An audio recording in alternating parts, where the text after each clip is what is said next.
예, 여러분 반갑습니다. 여러분과 함께요. 19회 인간행동과 사회환경 기출문제를 풀어볼 강사 현숙입니다.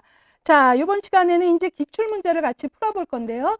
여러분들이 기본서가 우리가 뼈대를 세우고 반복학습을 통해서 살을 이제 붙여 나간다면 이제 기출문제는 바로 근육을 만드는 시간입니다. 문제풀이를 통해서 여러분들이 이제 문제를 풀 수 있는 근육들을 만들어 가셔야 됩니다. 운동 좋아하시는 분들이라면 근육이 왜 중요한지는 잘 아실 것 같아요. 우리가 내용의 맥락도 알고 중요 개념을 안다 하더라도 문제를 봤을 때 낯설게 느껴질 때가 있어요. 따라서 우리가 기출 문제들을 풀어보면서 문제로 나오면 어떻게 옷을 입고 나오는지 알아보는 건 아주 중요한 시간입니다.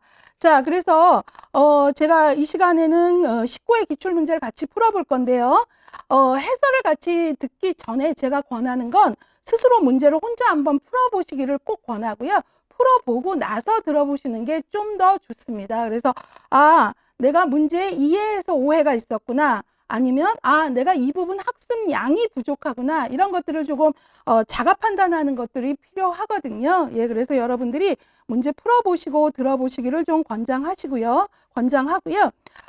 이제 그 기출 나눔의 집 책에서는 기출 데이터 분석을 통해서 여러분들이 그 문제가 우리 기본서 어디에서 중요하게 나오고 있고 또 그동안 연관 기출이 얼마나 됐는지 이런 것들이 다 데이터로 분석이 되어 있어서 여러분들이 기출의 논점을 파악하는 데 아주 도움이 되실 것 같아요. 그래서 여러분들이 이 시간을 통해서 약한 부분도 좀 알고 또 보충해야 될 부분 이런 것들을 알고 그러면서 실전은 아직 오지 않았으니까요. 혹 틀린 문제 있더라도 희망적입니다. 왜 틀렸는지 무엇을 모르는지 안다라는 건 앞으로 알 수 있는 기회가 있다라는 거니까요. 그런 마음으로 여러분들 열린 자세로 기출문제 같이 풀어보시면 좋겠습니다.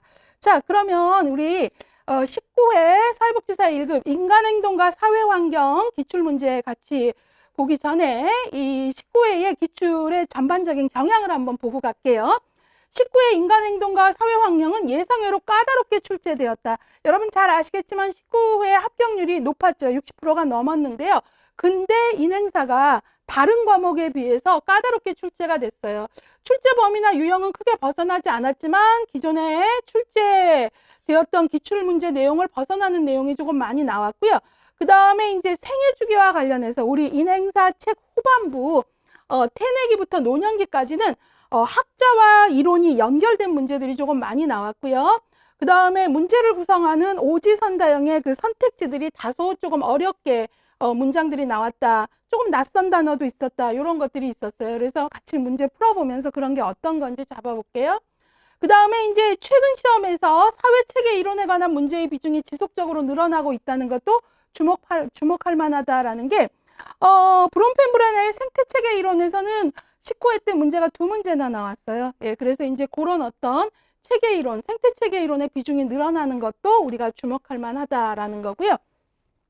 20회 합격 대책으로요. 이제 우리가 전 영역이 골고루 나온다라는 거. 그래서 어느 영역만이 아니라 전 영역을 좀 골고루 보시는데 그럼에도 불구하고 이제 앞부분에 프로이드를 위시해서 학자별 인간 이해에 대한 내용은 언제나 비중 있게 공부를 좀 하셔야 되고요. 그 다음에 이제 여기에 나와 있듯이 19회 예상외로 어렵게 출제되었던 것들을 보면 결국은 누가 문제를 잘 푸냐면 개념을 명확히 숙지하고 기존의 기출 문제들을 충분히 접해 본 사람들이 그래도 문제를 푸는 힘이 있다라는 거죠.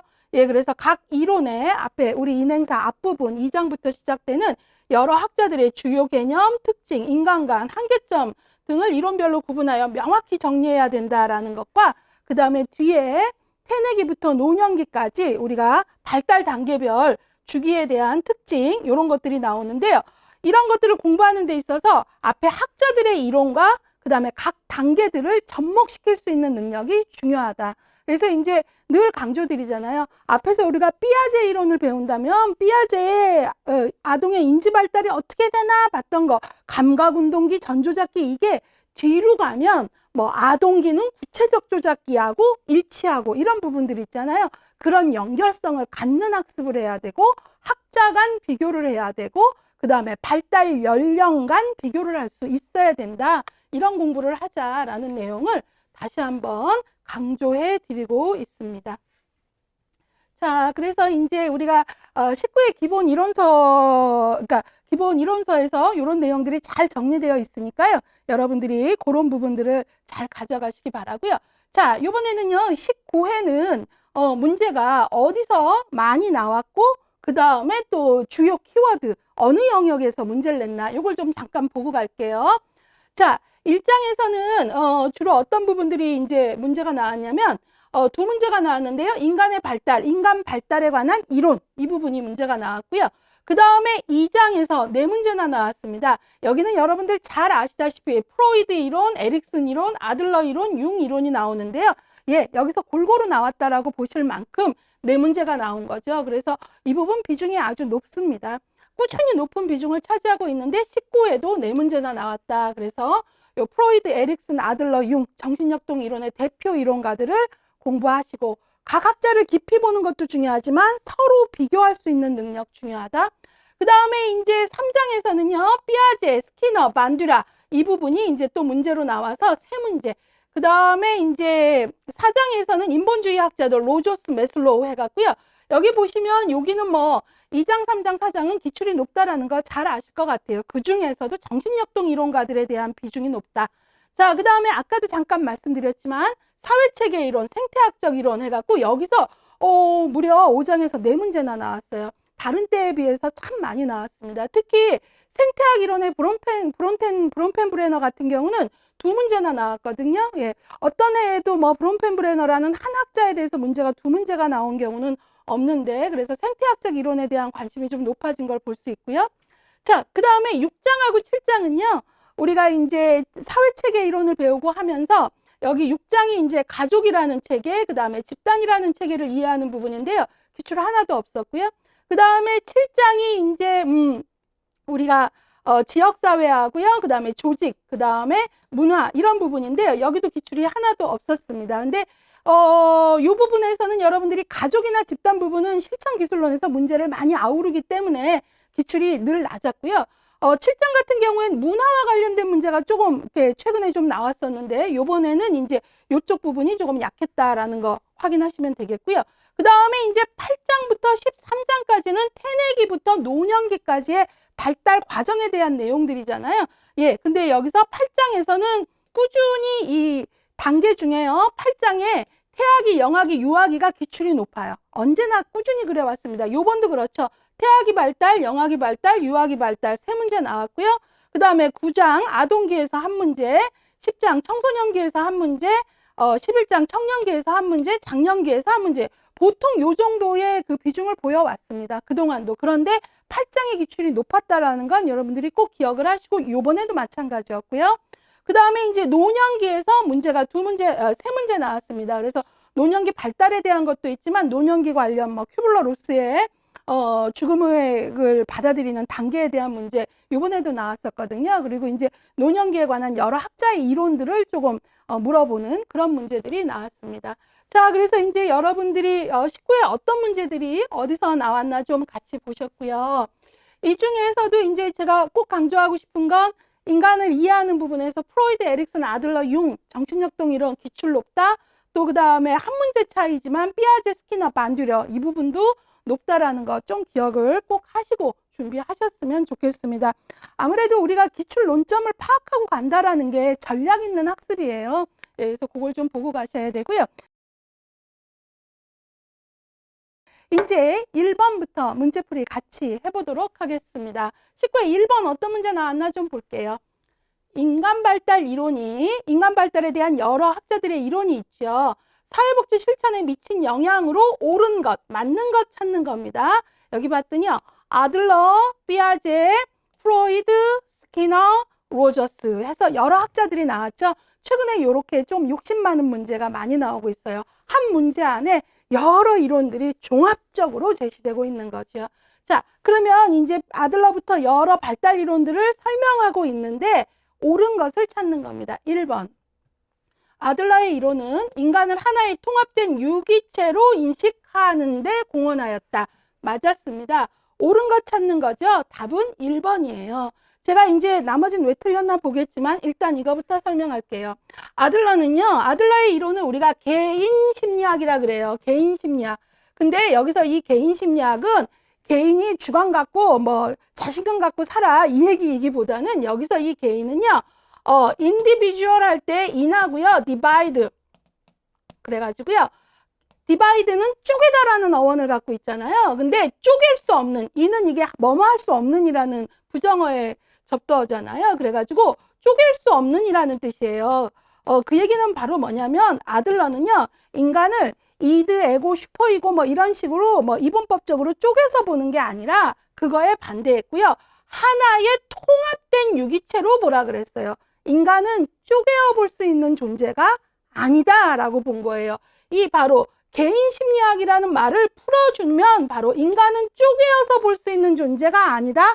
전체론적 인간관 하나의 통합된 유기체로 봐라. 그 얘기거든요. 그래서 아들러의 인간관을 대표하는 말, 하나의 통합된 유기체로 인식해라. 그 얘기예요. 그래서 아들러 이론을 개인 심리학, 쪼개어서 볼 수 없는 존재다. 그 얘기예요. 그래서 1번이 아들러 이론에 대한 맞는 설명입니다. 그래서 정답은 1번이고요. 나머지 왜 틀렸나 볼게요. 2번. 피아제의 이론은 발달 단계의 순서가 개인과 문화에 따라 다르게 나타날 수 있음을 인식하는 데 공헌하였다 했는데 정말 틀렸죠. 피아제 이론에서 아주 중요한 거는 뭐죠? 순서는 바뀌지 않는다예요. 여러분 꼭 기억하셔야 돼요. 예. 피아제는 발달 단계에 있어서 감각운동기, 지적 발달을 연구했는데요. 감각운동기, 전조작기, 구체적 조작기, 형식적 조작기는 순서가 바뀌지 않는다. 뛰어넘지 못한다. 감각운동기 아이가 전조작기를 거치지 않고 막 형식적 조작기, 구체적 조작기로 넘어갈 수 없다. 그랬거든요. 근데 여기는 순서가 개인 혹은 문화에 따라 다르게 나타날 수 있다 그랬으니까 틀린 거죠. 이해 가셨죠? 그래서 순서는 바뀌지 않는다예요. 그래서 2번 틀렸고요. 3번, 프로이드 이론은 모방학습의 중요성을 인식하는 데 공헌하였다 그랬는데요. 여러분, 모방학습을 강조한 사람은 프로이드가 아니라 알버트 반듀라죠. 예, 그래서 반듀라가 모방학습, 사회학습, 관찰학습 이런 걸 강조한 사람이죠. 그래서 틀렸습니다. 프로이드 아니고 반듀라예요. 자, 그 다음에 4번. 스키너의 이론은 인간 행동이 내적 동기에 의해 강화됨을 이해하는 데 공헌하였다 했는데 아이고 아니죠. 스키너는요 막 내적 동기 이런 거 싫어합니다. 스키너는요 인간은 백지 상태에 태어난다 라고 얘기를 하고요. 환경 결정론자예요. 예, 그래서 내적인 동기 막 이런 거 얘기하지 않거든요. 그러니까 틀린 거죠. 내적 동기에 의해서가 아니라 스키너는 환경 결정이고 후천적으로 이제 그 습득되는 걸 얘기하고 있어서 내적 동기에 의해서 강화된다. 뭐 이런 것들을 공헌하는 학자가 아니라는 거죠. 이번에 5번 볼까요? 로저스, 인본주의자인데요. 로저스의 이론은 클라이언트의 생애 발달 단계를 파악하고 평가하는 데 공헌하였다 했는데 여기도 틀렸죠. 로저스도 그렇고요. 메슬로우도 그렇고요. 인본주의자들은 발달 단계를 제시하지 않았습니다. 여기 생애 발달 단계를 파악했다라는 건 발달 단계를 예컨대 프로이드가 뭐 구강기, 항문기 이렇게 하듯이 단계를 제시했다는 건데 인본주의자인 로저스는 발달 단계를 제시한 바 없어요. 그래서 틀린 거죠. 자, 그래서 옳은 것의 답은 몇 번입니까? 아들러를 설명한 1번이고요. 하나의 통합된 유기체, 이걸 다른 말로 전체론적 인간관, 또 개인 심리학에서 쪼개어 볼 수 없는 존재다. 하나의 통합된 유기체로 봐야 된다. 이렇게 내용들을 정리하시면 되겠습니다. 자, 그러면 응시생들의 선택은 지금 62% 정도가 1번 답으로 하고 있고요.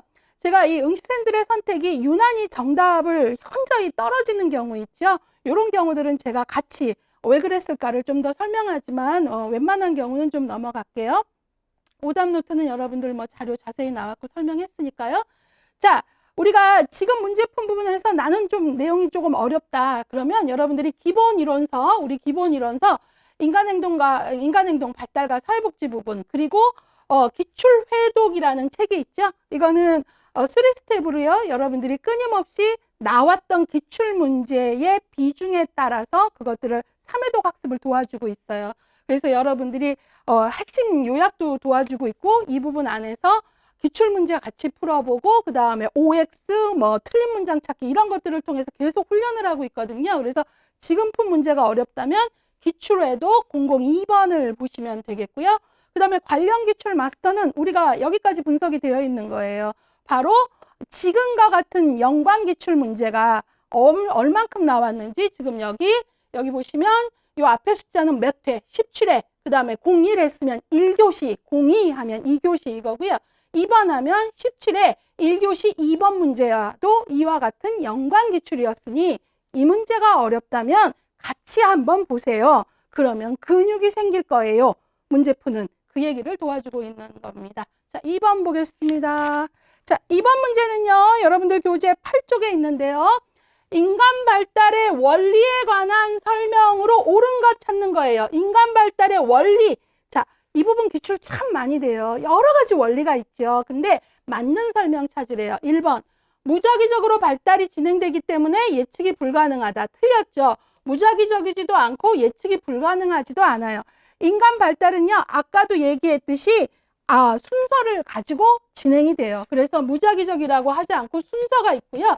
그 다음에 순서가 있다라는 건 우리가 뭐 할 수 있다라는 거죠? 예측할 수 있다는 거죠. 지금 이 친구가 보존 개념이 없는 전조잡기인데 전조잡기의 발달들을 잘 하고 있는 걸 봐서는 다음 단계 구체적 조잡기가 가면 보존 개념이 생기고 유목화도 할 수 있고 뭐 서열화도 할 수 있을 거야. 이런 것들을 우리가 예측할 수 있다는 거예요.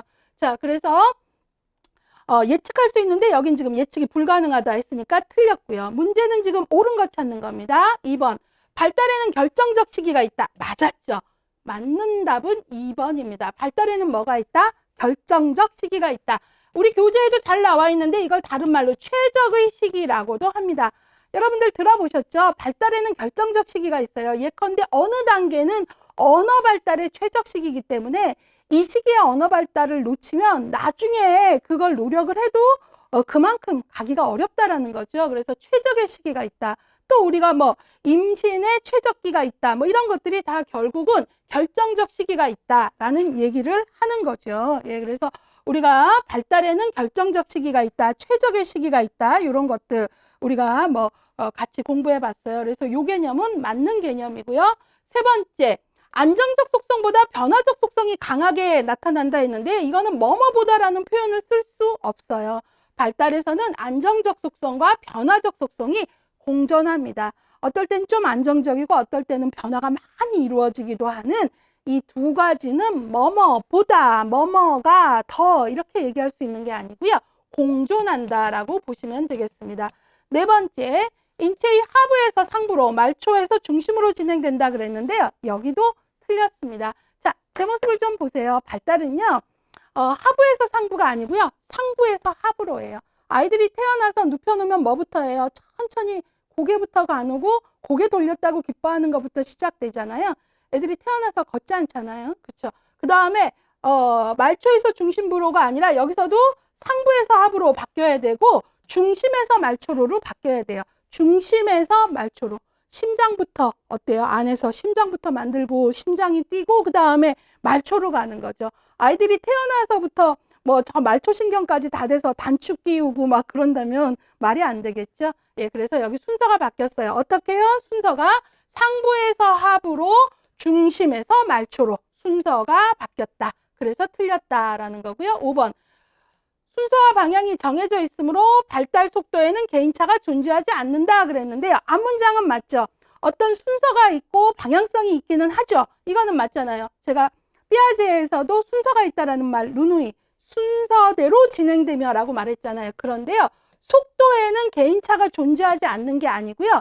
개인차가 존재해요. 어떨수록 연령이 많아질수록 또 환경의 변수가 많아질수록 기억하셔야 돼요. 개인차가 어떻게 존재한다고요? 나이가 들수록 그 다음에 환경 변수가 많을수록 개인차가 존재한다. 그러니까 일정한 순서와 방향이 있지만 개인차는 존재한다. 여기까지 아셔야 되겠어요. 여기 존재하지 않는다 그랬잖아요. 개인차가. 그래서 틀린 문장입니다. 자, 요런 문제는요. 여러분들이 앞으로도 얼마든지 나올 수 있는 그동안도 많이 나온 문제이고요. 앞으로도 얼마든지 많이 나올 수 있는 발달의 원리예요. 우리가 교재 보시면 점성 원리부터 누적성, 무순성에서 원리 여러 가지 있죠? 그런 것들과 관련돼서도 문제 많이 나옵니다.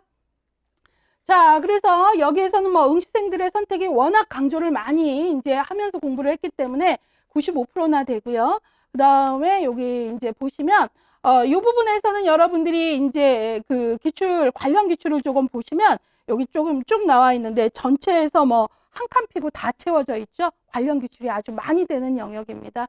예, 최근에 보시면 18, 17, 16 계속이죠. 예, 그래서 여러분들이 이 부분은 꼭 잡고 가야 된다. 발달의 원리 열심히 공부하자 강조하고 갈게요. 이번에는 3번 문제 보도록 하겠습니다. 3번 문제입니다. 생태학 이론에 관한 설명으로 옳지 않은 것 모두 골라라. 학생들이 옳지 않은 것, 또 이것도 저기지만 모두 골라라 좋아하지 않잖아요. 그렇지만 이런 문제 나와요. 골라라. 기역, 니은, 디귿, 리을. 자, 기역. 인간과 환경을 서로 영향을 주고받는 단일체계로 간주한다. 맞습니다. 여기서 이 단일체계라는 말은요, 여러분 하나의 전체로 본다는 말이에요. 뭐로 본다고요? 하나의 전체로 본다. 그래서 우리가 생태학에서는 어떻게 보죠? person in environment. 한 인간을 볼 때 얘만 보는 게 아니라 personal in environment. 환경 속의 인간으로 봐야 돼 라고 얘기하죠. 그래서 여기 서로 영향을 주고받는, 환경이 개인에게 영향을 주고 개인이 또 환경에 영향을 미치는 단일체계, 하나의 전체로 봐라 라는 얘기죠. 그래서 서로 영향을 주고받는 하나의 전체, 단일체계로 간주한다. 맞는 문장이고요. 문제는 틀린 거 찾는 겁니다. 니은.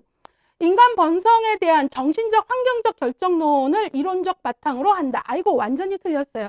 자, 보세요. 여기서 결정론이라는 말을 썼는데요. 정신적 결정론이면 누구예요? 정신결정론. 누구가 그런 말을 했죠? 우연한 사건도 다 과거에 억압된 뭐가 나타나는 거고 하는 얘기. 정신결정론. 정신적 결정론을 말한 건 프로이드고요. 그 다음에 환경적 결정론. 환경이 되게 중요하다. 그래서 뭐 기계론적 인간관이라고 비판도 받기 또 하는 환경결정론을 말한 건 또 스키너잖아요. 그런데 생태학 이론은요, 이런 프로이드의 정신결정론이나 스키너의 환경결정론을 바탕으로 한 이론이 아니에요. 그렇기 때문에 니은이 틀린 거죠. 예, 그래서 그것도 확인하시고요. 디귿, 성격을 개인과 환경 사이의 상호교류의 산물로 이해한다. 맞습니다. 생태학 이론에서는 각 이론마다 인간의 성격이 어떻게 만들어지냐, 뭐 행동주의에서는 어떻게 강화받았냐, 강화의 결과물이 성격이다. 뭐 이런 식으로도 말하고 하는데, 생태학 이론에서는 개인과 환경이 어떤 교류를 했냐, 개인과 환경이 서로 아주 작은 환경으로는 부모, 가족부터 어떻게 상호작용했느냐가, 어떻게 서로 상호작용을 주고받았느냐가 이 사람의 성격을 만든다고 봤어요. 그러니까 맞는 거지요. 그래서 디귿은 맞았고요. 리얼 볼게요. 타인과 관계를 맺는 인간의 능력은 환경과의 상호작용을 통해 후천적으로 습득된다고 전제한다 그랬는데 얼핏 맞는 것 같은데 틀렸습니다. 타인과 관계를 맺는 인간의 능력은 환경과 상호작용하는 건 맞는데요. 100% 후천적으로만 습득되지는 않아요. 그래서 거기 보시면 환경하고 환경에 의해 반응도 하지만 후천적으로 환경에 반응할 뿐만 아니라 그것만이 아니라 스스로 환경을 창조해내기도 하는 주인이라고도 보고 있어요. 그러니까 서로 상호작용을 하는 거지 후천적으로만 습득되는 게 아니라 스스로 갖고 있는 주인으로서의 반응도 한다라는 거예요. 그렇기 때문에 이 문장은 틀린 거죠. 그래서 옳지 않은 것은 지금 니은과 리을, 정답은 3번 되겠습니다. 그래서 여러분들이 이제 여기에서는 이 문제에서는 생태학적 이론이라는 것은 전체적 인간관을 갖고 있다라는 거, 이 단일체계 하나의 전체, 이 개념 좀 잡으시고요. 인간은 환경에 반응할 뿐만 아니라 또 어떻게 해요? 스스로 환경을 창조해내는 주인이기도 하고 서로가 형성하고 상호작용하는 호혜적 관계를 유지한다. 여기까지 알고 가셔야 되겠습니다. 그래서 정답은 3번 되겠습니다. 자, 학생들은 이제 골라라 문제 좋아하지 않는데 최근에는 골라라 문제 나와요. 예, 그래서 묶어라, 골라라 나오고 18회 땐가는 이게 기역, 니은, 디귿, 리을, 미음까지도 나왔었거든요. 그래서 여러분들이 이런 부분들에 우리가 익숙해질 수밖에 없어요. 예, 익숙해지셔야 되고요. 여기는 응시생들의 선택이 16%에서 되게 낮게 나왔어요. 그래서 봤는데 제가 보기에는 마지막 문장을 조금 어렵게 보지 않았나 하고요. 또 하나는 첫 번째 문제에 단일체계라는 말에 대한 오해가 좀 있었던 것 같아요. 근데 단일체계라는 말은 하나의 전체로 본다라는 걸로 이해를 하시면 될 것 같습니다. 자, 그 다음에 관련 기출 이 부분이 어려웠다면 어느 부분을 공부해야 되나 해서 관련 기출 마스터 봤더니 여기 지금 꽉 찼네요. 예. 그래서 19회 때 그 생태체계 이론에 관한 문제들이 좀 많이 나왔잖아요. 다른 해에 비해서. 그래서 19회 때 문제들도 나오고 18회, 17회 이렇게 해갖고 관련 기출 보여주고 있으니까요. 여러분들이 이런 관련 기출을 풀어보고 싶다면 기출 회독을 여시면 이 책에서 이렇게 기출 분포별로 쫙 정리가 되어서 문제를 제시해주고 있습니다. 자, 이번에는 4번 문제 풀어보도록 하겠습니다. 자, 프로이드의 심리성적 발달 단계에 관한 설명으로 옳은 것 찾는 겁니다. 맞는 것.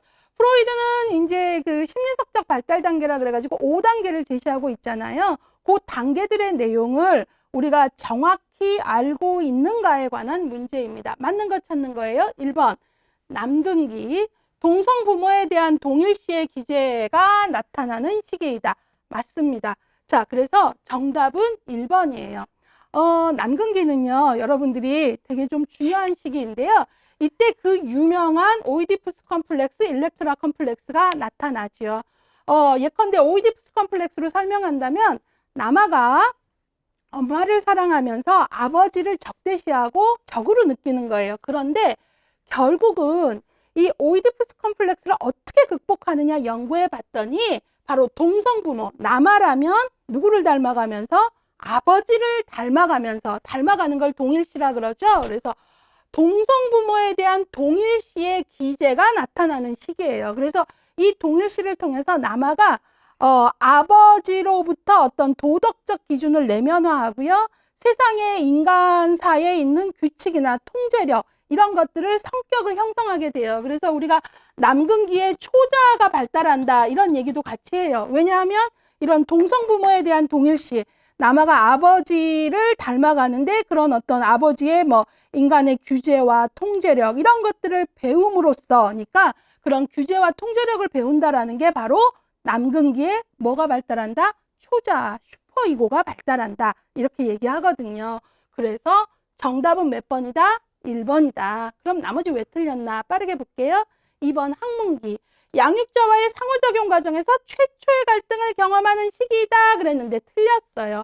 양육자, 주양육자, 주로 뭐 어머니가 되겠죠. 이 사람하고 최초의 갈등을 겪는 거는요. 학문기가 아니고 구강기예요. 구강기에서도 엄밀하게 좀 얘기해 보자면 구강기에서도 구강기 후기예요. 그래서 최초의 갈등, 양육자, 주양육자와의 최초의 갈등은 언제다? 구강기다.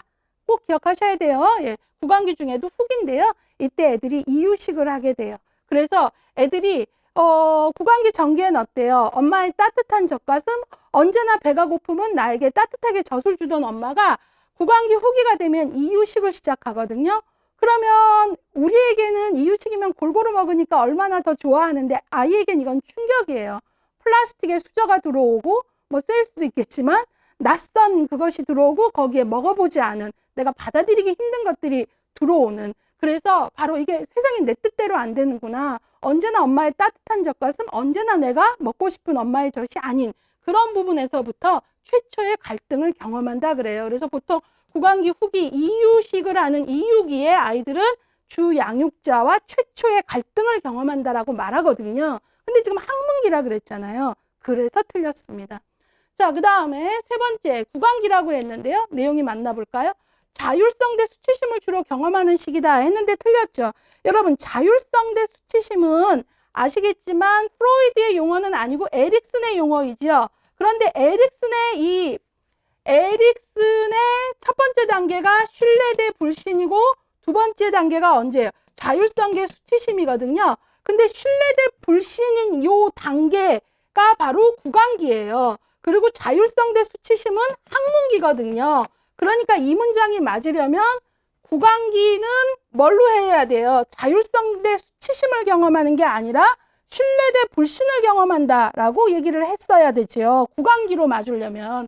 왜? 자율성 대 수치심은 언제니까? 프로이드로 치면 학문기이기 때문에 그렇다라는 거예요. 그래서 여기도 틀렸다라는 거죠. 그 다음에 4번 생식기. 오이디푸스 엘렉트라 컴플렉스가 강해지는 시기이다 했는데 아시겠지만 오이디푸스나 엘렉트라 컴플렉스는 아까도 말했지만 언제죠? 남근기잖아요. 남근기. 그런데 지금 생식기라고 했으니까 틀린 거죠. 그 다음에 잠복기 5번. 리비도가 항문 부위로 집중되는 거는 리비도가 항문으로, 입에서 항문으로 이동하는 시기는 언제예요? 항문기죠. 잠복기가 아니잖아요. 그래서 틀렸습니다. 예, 그래서 이제 여러분들이 이 문제를 통해서 프로이드에 관한 심리성적 발달 단계, 사이코섹슈얼 뭐 이렇게 얘기를 하는데요. 이 심리성적 발달 5단계를 내가 정확히 알고 있는가. 그러니까 아주 초창기에는 심리성적 발달 단계 하면 구강기, 학문기 이 순서 아는 문제 정도로 답할 수 있었겠지만 이제는 프로이드의 5단계를 순서대로 나열하는 문제 같은 건 안 나옵니다. 잘. 요 정도까지의 깊이가 들어가 주셔야 돼요. 예컨대 최초의 양육자와의 갈등은 언제냐? 구강기다. 이 정도 잡고 있는, 이 정도 깊이 있는 정보까지 들어가셔야 된다는 얘기죠. 예, 그래서 정답은 1번이고요. 항상 문제 풀 때 제가 강조하고 싶은 건 여기서 정답 1번이구나. 그것만 아시는 건 문제풀이를 통한 근육을 만든 게 아니고요.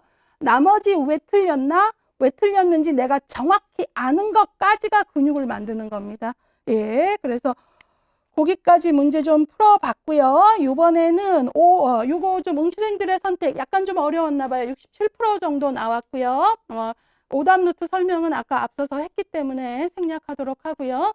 이 부분 내가 약하다면 프로이드의 정신분석 이론 부분 해서 관련 기출 마스터 여기 지금 자세히 소개됐죠. 10회까지 문제들 관련 문제들 소개해드리고 있으니까 기출 회독을 통해서 여러분들이 말 그대로 기출의 논점을 파악하고 근육을 만들어 가셔야 되겠습니다.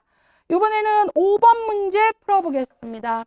에릭슨이네요. 에릭슨의 이론에 관한 설명으로 옳은 것, 맞는 것 찾는 거예요. 1번 발달에 영향을 미치는 유전적 생물학적 요인을 배제했다. 아닙니다. 에릭슨은요 유전적 요인 배제하지 않았습니다. 예, 그래서 틀렸고요. 2번 발달에 영향을 미치는 사회문화적 요인을 인정하지 않았다. 아이고 틀렸죠. 에릭슨은 프로이드를 계승하면서도 5단계가 아닌 8단계 전생애를 만들었을 뿐만 아니라 어때요? 사회문화적 요인까지 발달에 있어서의 개념들을 확장했다는 거에 있어서 공헌점을 인정받고 있어요. 그러니까 한 인간이 크는 데 있어서 사회문화적 요인이 얼마나 영향을 미치는지까지 살펴봤거든요. 그렇기 때문에 인정하지 않았다라는 건 틀린 거지요. 자, 그리고 이제 3번. 성인기 이후의 발달을 고려하지 않았다. 아유, 틀렸죠. 프로이드는 5단계까지 얘기했지만 에릭슨은 아니다. 전생의 발달 단계까지 해서 어디까지 했어요? 성인기 넘어 노년기까지 전생의 발달을 본 학자예요. 그렇기 때문에 틀렸죠. 자, 이번에 4번 볼까요? 자아의 자율적 창조적 기능을 고려하지 않았다. 아이고, 이것도 틀렸어요. 에릭슨은요, 에고의 기능, 그래서 자아 심리학이라고도 에릭슨의 이론을 말해요. 바로 자아의 자율적 창조적 기능을 아주 중요시 했습니다. 이거 잠깐 설명하면요. 프로이드는 구강기에서 학문기까지 가면서요. 에고가 태어날 때는 뭐밖에 없냐면 이드만 있고 태어날 땐 이드는 선천적이라고 봤어요. 프로이드가요. 그러면서 점점 구강기, 후기, 학문기 가면서 이드만으로 살 수 없다는 걸 알면서 여기에서 에고가 이렇게 분화돼서 조금씩 만들어진다고 생각했어요. 그래서 조금씩 만들어지면서 나중에 에고가 이렇게 생긴다라고 본 거예요. 프로이드는 이드에서 에고가 분화된다라고 봤어요. 그런데 에릭슨은 이렇게 보지 않고요. 에고는 이드에서 분화되는 게 아니라 자기 스스로 자율적 기능을 갖고 있다라고 얘기할 만큼 성격의 자율 구조로서의 에고를 보고 있어요. 그만큼 에고의 기능을 강조하고 있는 거죠. 그런데 여기서는 에고의 자율적 창조적 기능을 고려하지 않았다 그랬으니까 틀린 거죠. 예. 프로이드는 분화됐다고 봤지만 그거 아니다. 에고는 에고 자신으로서 분화가 아니라 자율적 구조를 갖고 있다. 그만큼 에고를 비중 있게 설명했는데 여기는 고려하지 않았다 그랬으니까 틀린 거죠.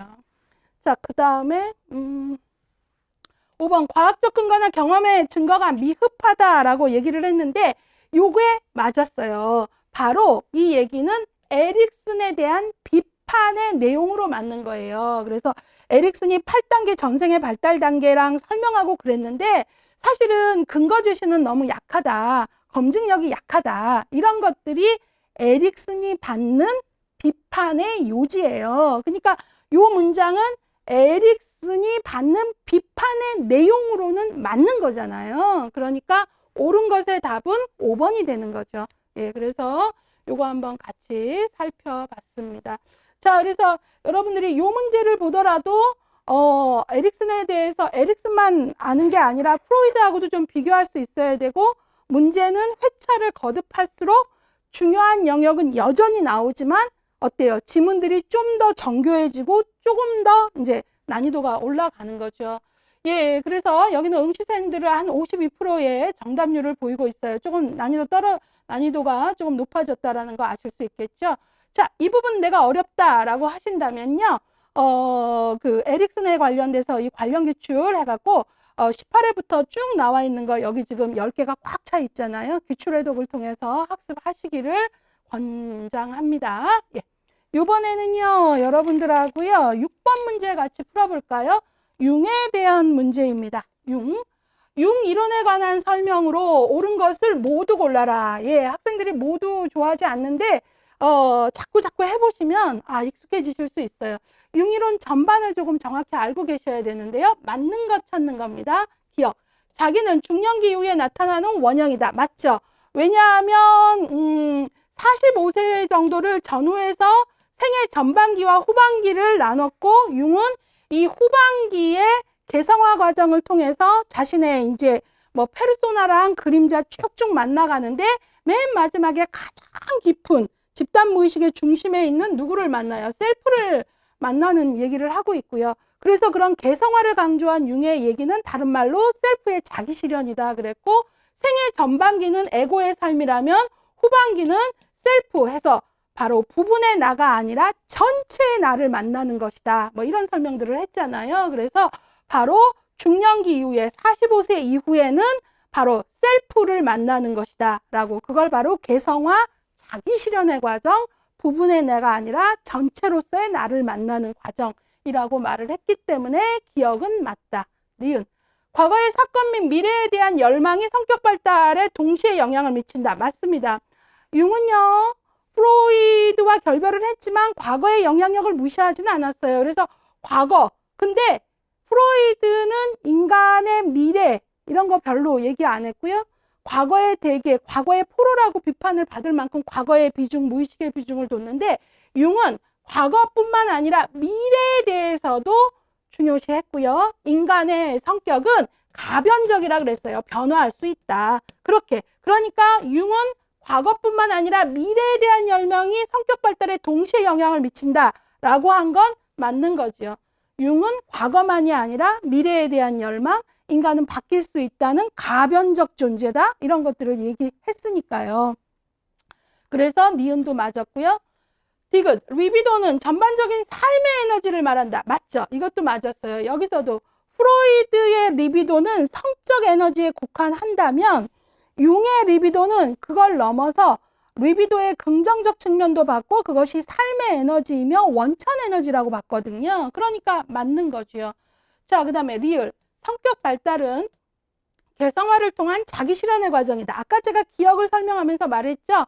에고의 삶에서 45세 이후 중년기 후반으로 들어가면서 어때요? 자기를 만나고 내 페르소나, 내 그림자, 아니마, 아니무스 만나고 저 깊은 자기를 만나면서 자기를 실현하는 과정이다. 그것이 곧 개성화이다 라고 말했다고 했잖아요. 그래서 정답은 기억, 니은, 디귿, 리을 5번이 되겠습니다. 자, 그래서 이 문제를 푸시기 위해서는 여러분들이 융 이론에 대해서 조금 디테일하게 아셔야 되고요. 뿐만 아니라 지문이 맞고 틀린 걸 정확히 변별하기 위해서는 부분 프로이드하고 비교도 하실 수 있어야 된다라는 얘기들을 조금 나누고 가도록 할게요. 예, 그래서 여러분하고 이런 문제 같이 풀어봤습니다. 자, 아까 봤더니 이 부분은 이제 조금 융의 내용들을 좀 깊이 알아야 돼서 여기 보니까 정답률 34%좀 떨어졌죠. 그러니까 융하면 페르소나, 뭐 그림자, 뭐 이런 것들만 딱 이렇게 딱딱 기계적으로 암기를 했으면 이런 지문은 변별력이 떨어질 수밖에 없는 거죠. 예, 그래서 그런 부분들 좀 정확히 공부하셔야 되고요. 아, 나 이 부분 너무 약하다 싶으면 우리 기본서 정신역동의 융 부분 한 번 더 강의 들으시고요. 그 다음에 기출 회독에서 이제 관련 기출 마스터 문제들 풀어보면서 융에 대한 변별력을 계속 쌓아 나가셔야 되겠습니다. 이번에는 7번 문제 같이 풀어볼게요. 이번에는 정신역동 중에 누구에 대한 거냐면 아들러예요. 요거 학생들 조금 정답률 떨어졌던 문제를 기억을 하는데요. 아들러의 이론에 관한 설명으로 옳지 않은 것 그랬어요. 어떤 부분이 어려웠나 한번 볼게요. 아들러의 이론에 대한 설명으로 틀린 것을 찾는 겁니다. 1번, 개인의 지닌 창조성과 주관성을 강조한다. 맞습니다. 아들러는요, 인간의 창조성과 주관성을 강조하죠. 그래서 아들러는 프로이드에 반대했어요. 프로이드는 인간을 원인론적 인간이라고 봤다면 아들러는 그렇지 않다. 인간은 목적론적 인간이다. 그랬어요. 그래서 프로이드는 인간은 어떤 원인에 의해서 결과 지어지는 뭐 어려서 어떤 일이 있었기 때문에 예후가 안 좋아 뭐 원인과 결과의 이런 직선적 사고를 했다면 아들러는 아니다. 인간은 목적론적 존재다. 내가 목적을 만들고 창조적인 힘을 가지고 목적을 향해 나가는 존재다. 그리고 인간은 주관성을 갖고 있다. 라고 해서 그 상황을 그 사람은 어떻게 해석하는가가 중요하다. 이런 어떤 얘기들을 했어요. 그래서 뭐 창조성과 그래서 아들러는 창조적 자 뭐 이런 얘기 했고요. 예, 인간의 주관성, 그러니까 개인마다 현실을 다르게 받아들이는 것, 이것들을 아들러는 인정을 했기 때문에 1번은 맞고요. 2번, 위기와 전념을 기준으로 생활 양식을 4가지 유형으로 구분하였다. 이게 틀렸습니다. 그래서 정답은 2번인데요.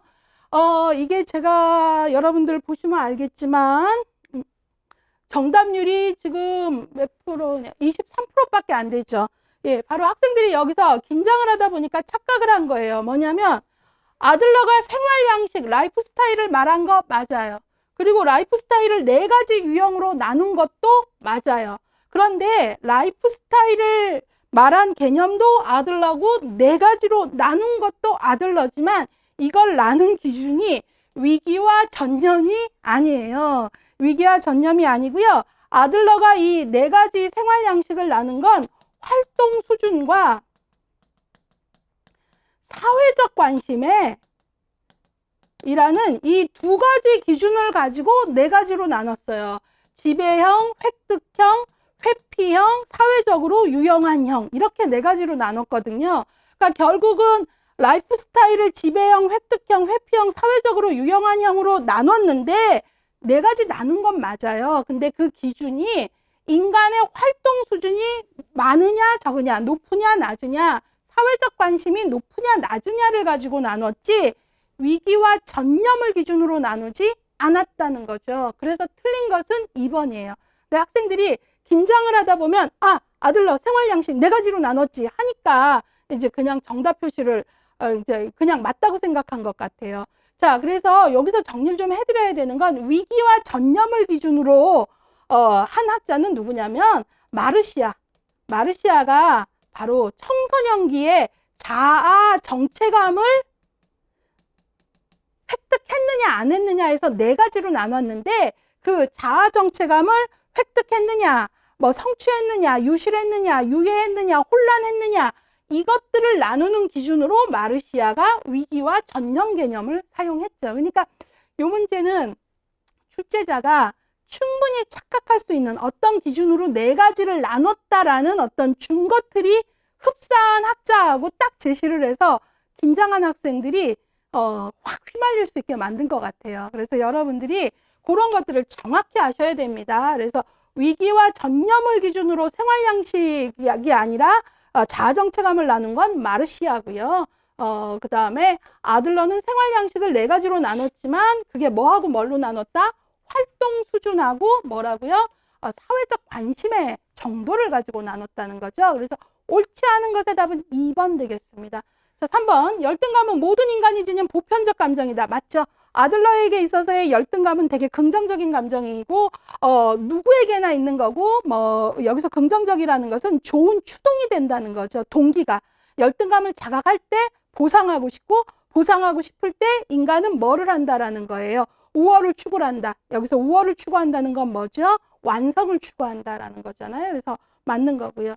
4번. 사회적 관심은 선천적으로 타고난다. 예, 아들러의 아주 중요한 단어 중에 하나가 사회적 관심인데 선천적으로 타고난다. 그러나 사람마다 그것을 활용하고 하는 건 다르죠. 그 다음에 개인이 추구하는 목표는 현실에서 검증하기 어려운 가상의 목표. 예, 그래서 아들러는 개인이 목표를 추구하지만 이 목표는 가상의 목표 혹은 가공의 목표라는 말을 쓰고 있습니다. 자, 그래서 아들러와 관련돼서 이 문제는 23%를 보이고 있고요. 아까 왜 조금 그 정답률이 떨어졌는지는 조금 같이 얘기해 봤고요. 아들러, 그래도 어렵다면 관련 기출 쭉 같이 풀어보시기를 적극 권합니다. 자, 이번에는요, 여러분하고요, 8번 문제 풀어보도록 하겠습니다. 이번에 반두라에 관한 문제입니다. 반두라 이론에 관한 설명으로 옳지 않은 것 찾는 겁니다. 1번. 자, 반두라는 사회학습 이론, 관찰학습 이론을 말한 사람인데요. 학습은 사람, 환경, 행동의 상호작용에 의해 이루어짐을 강조한다. 맞았죠? 이걸 바로 뭐라 그래요? 반두라의 상호결정론이라 그러잖아요. 예, 반두라는 뭐라 그랬어요? 학습은 사람, person, 환경, environment, 행동, behavior 해갖고 학습은 사람과 그 다음에 행동, 그 다음에 환경, 이것이 서로 영향을 주고받는다. 이래서 이걸 뭐라 그랬어요? 상호결정론이라 그랬거든요. 맞는 문장이죠. 2번. 특정 행동을 성공적으로 수행할 수 있다는 신념을 강조한다. 맞죠? 이게 바로 반두라가 말하는 뭐예요? 나는 그거 해낼 수 있어 라고 하는 거. 자기 효능감이라 그러잖아요. 셀프 이피시언시. 바로 자기 효능감. 아들러의 자기 효능감이라는 개념을 풀어서 써준 거예요. 3번. 개인이 지닌 인지적 요인의 영향력을 강조한다. 맞죠? 인지적 요인이라는 것 자체가 우리가 인지 능력, 무엇인가를 하게 만드는 모든 성격 혹은 특성, 이걸 인지 능력이라 그랬고, 인지가 어떻게 이제 해석을 하느냐에 따라서 이런 것들이 이제 정서나 행동에도 영향을 미치잖아요. 그래서 인지적 영향력을 강조한 거 맞았어요. 만들어. 그 다음에 4번.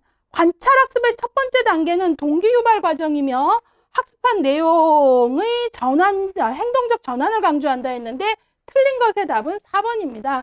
여러분, 관찰학습의 단계는 뭐죠? 우리가 잘 알고 있는 주파 운동이죠. 주지 과정, 타지 과정, 운동 재생 과정, 동기화 과정 이렇게 되죠. 예, 그래가지고 뭐 이 파지를 기억 과정이라고도 말해요. 그래서 이거 늘 공부할 때 주파 운동 외우세요. 뭐 이렇게 얘기하잖아요. 그래서 관찰학습이 이루어지는 단계를 반두라가 말한 단계는 첫 번째 단계는 동기유발이 아니라 동기유발은 마지막이고요. 언제예요? 바로 첫 번째 단계는 주지 과정이에요. 그래서 틀렸습니다. 그래서 첫 번째 단계 주지 과정에서 이제 여러 가지 주의를 집중하는 과정인데요. 여러 모델 중에 내가 저 사람 같이 하고 싶은 모델을 선정하고 모델의 행동에 이렇게 주의를 기울이고 이러는 과정이 먼저 와야죠. 그래서 순서 첫 번째가 동기유발 과정 아니다. 주지 과정이다. 그래서 틀렸다. 틀린 것의 답은 4번이다. 5번. 인간은 스스로 자신의 행동을 강화할 수 있음을 강조한다. 그럼요. 그래서 마지막 동기화 과정에서 바로 자기 동기, 자기 강화, 물론 타인 강화도 인정은 하지만 자기 강화라는 게 있다라는 얘기를 하고 있거든요. 예, 그래서 스스로 자신의 행동을 강화하는 것, 이게 바로 알버트 반두라 개념 중에 뭐예요? 자기 강화 개념이에요. 그래서 아까 난 특정 행동을 성공적으로 할 수 있어. 그건 자기 효능감. 알버트 반두라의 중요한 개념 많잖아요. 그래서 2번은 자기 효능감을 풀어서 써준 거고요. 5번은 자기 강화를 풀어서 써준 거죠. 반두라는 우리가 꼭 타자 강화 아니더라도 스스로 자기를 강화한다. 이런 것들을 얘기하고 있잖아요. 예. 여러분들 지금 이 강의가 긴데 내가 이거 알아야 돼 하고 나를 이렇게 강화하면서 스스로 어때요? 진득히 듣는 거. 이것도 자기 강화죠. 예, 이런 걸 얘기하는 겁니다. 자, 그래서 여기는 응시생들의 선택을 봤더니 47% 정도는 이제 정답률을 보이는데 그렇게 높지 않은 거는 이제 우리가 주지 과정, 보존 과정을 아까도 얘기했죠. 기억 과정 혹은 파지 과정이라 그런다 그랬어요. 요 주파 운동, 주지 과정, 그 다음에 보존 과정, 운동 재생 과정, 동기화 과정을 그냥 순서만 알고 정확히 내용을 모르면 이 문제가 어렵게 느껴지죠. 그러니까 어느 단계에 어떤 걸 하는지 정확히 알고 계셔야 됩니다. 예, 그래서 여기에 대한 거는 뭐 우리가 여기에 오답에 설명도 잘 넣어드렸으니까 단계별 이해가 부족하면 그것도 한번 읽어보시고요. 자, 여기에서 관련 기출을 조금 풀어본다면 18회부터 17회 쭉 나와 있는데요. 만듀라의 사회학습 이론이 어렵다면 이쪽 관련 기출 문제 어떤 것들이 나오는지 꼭 보시길 보고요. 이번에는 9번 문제로 넘어가 보도록 하겠습니다. 9번의 문제는 스키너에 관한 문제인데요. 스키너 문제 같이 풀어볼게요. 스키너의 이론에 관한 설명으로 옳은 것 찾는 거예요. 예. 행동 조성은 1번 쇼핑이라 그러죠. 복잡한 행동의 점진적 습득을 설명하는 개념이다. 맞았습니다. 자, 스키너의 조작적 조건화에 있어서 아주 중요한 개념이 바로 쇼핑이에요. 행동을 조성하는 건데요. 이 행동 조성은 어떻게 하는 거냐? 복잡한 행동의 점진적 습득. 그러니까 내가 어떤 걸 배워야 될 때 목표를 세우고 이거를 한 번에 쫙 못 배우니까 점진적으로 단계적으로 이렇게 배워 나가는 거예요. 그래서 우리가 그거를 쇼핑한다 그래요. 예컨대 우리가 뭐 아동이 이제 그 기대하는 행동 목표를 달성할 수 있게끔 하는 건데 뭐 대변을 스스로 볼 수 있게 한다면 응아, 배가 아픈 걸 얘기하고 그 다음에 변기까지 가고 그 다음에 바지를 내리고 변을 보고 물을 내리고 이런 것들을 단계적으로 점진적으로 습득하는 것. 이걸 뭐 한다? 쇼핑한다. 행동을 조성한다. 스스로 변을 볼 수 없었는데 스스로 변을 볼 수 있는 행동의 전체 과정을 쇼핑, 조성을 해서 단계별로 이제 배우게 되는 거죠. 그래서 단계별이 여기 점진적 습득이라고 했잖아요. 변 보는 거 복잡한 행동이에요, 목표가. 근데 점진적으로 배 아픈 것부터 해갖고 단계별로 배우게 되는 거죠. 그래서 행동 조성 맞는 설명. 정답은 1번입니다. 나머지 왜 틀렸나 보겠습니다.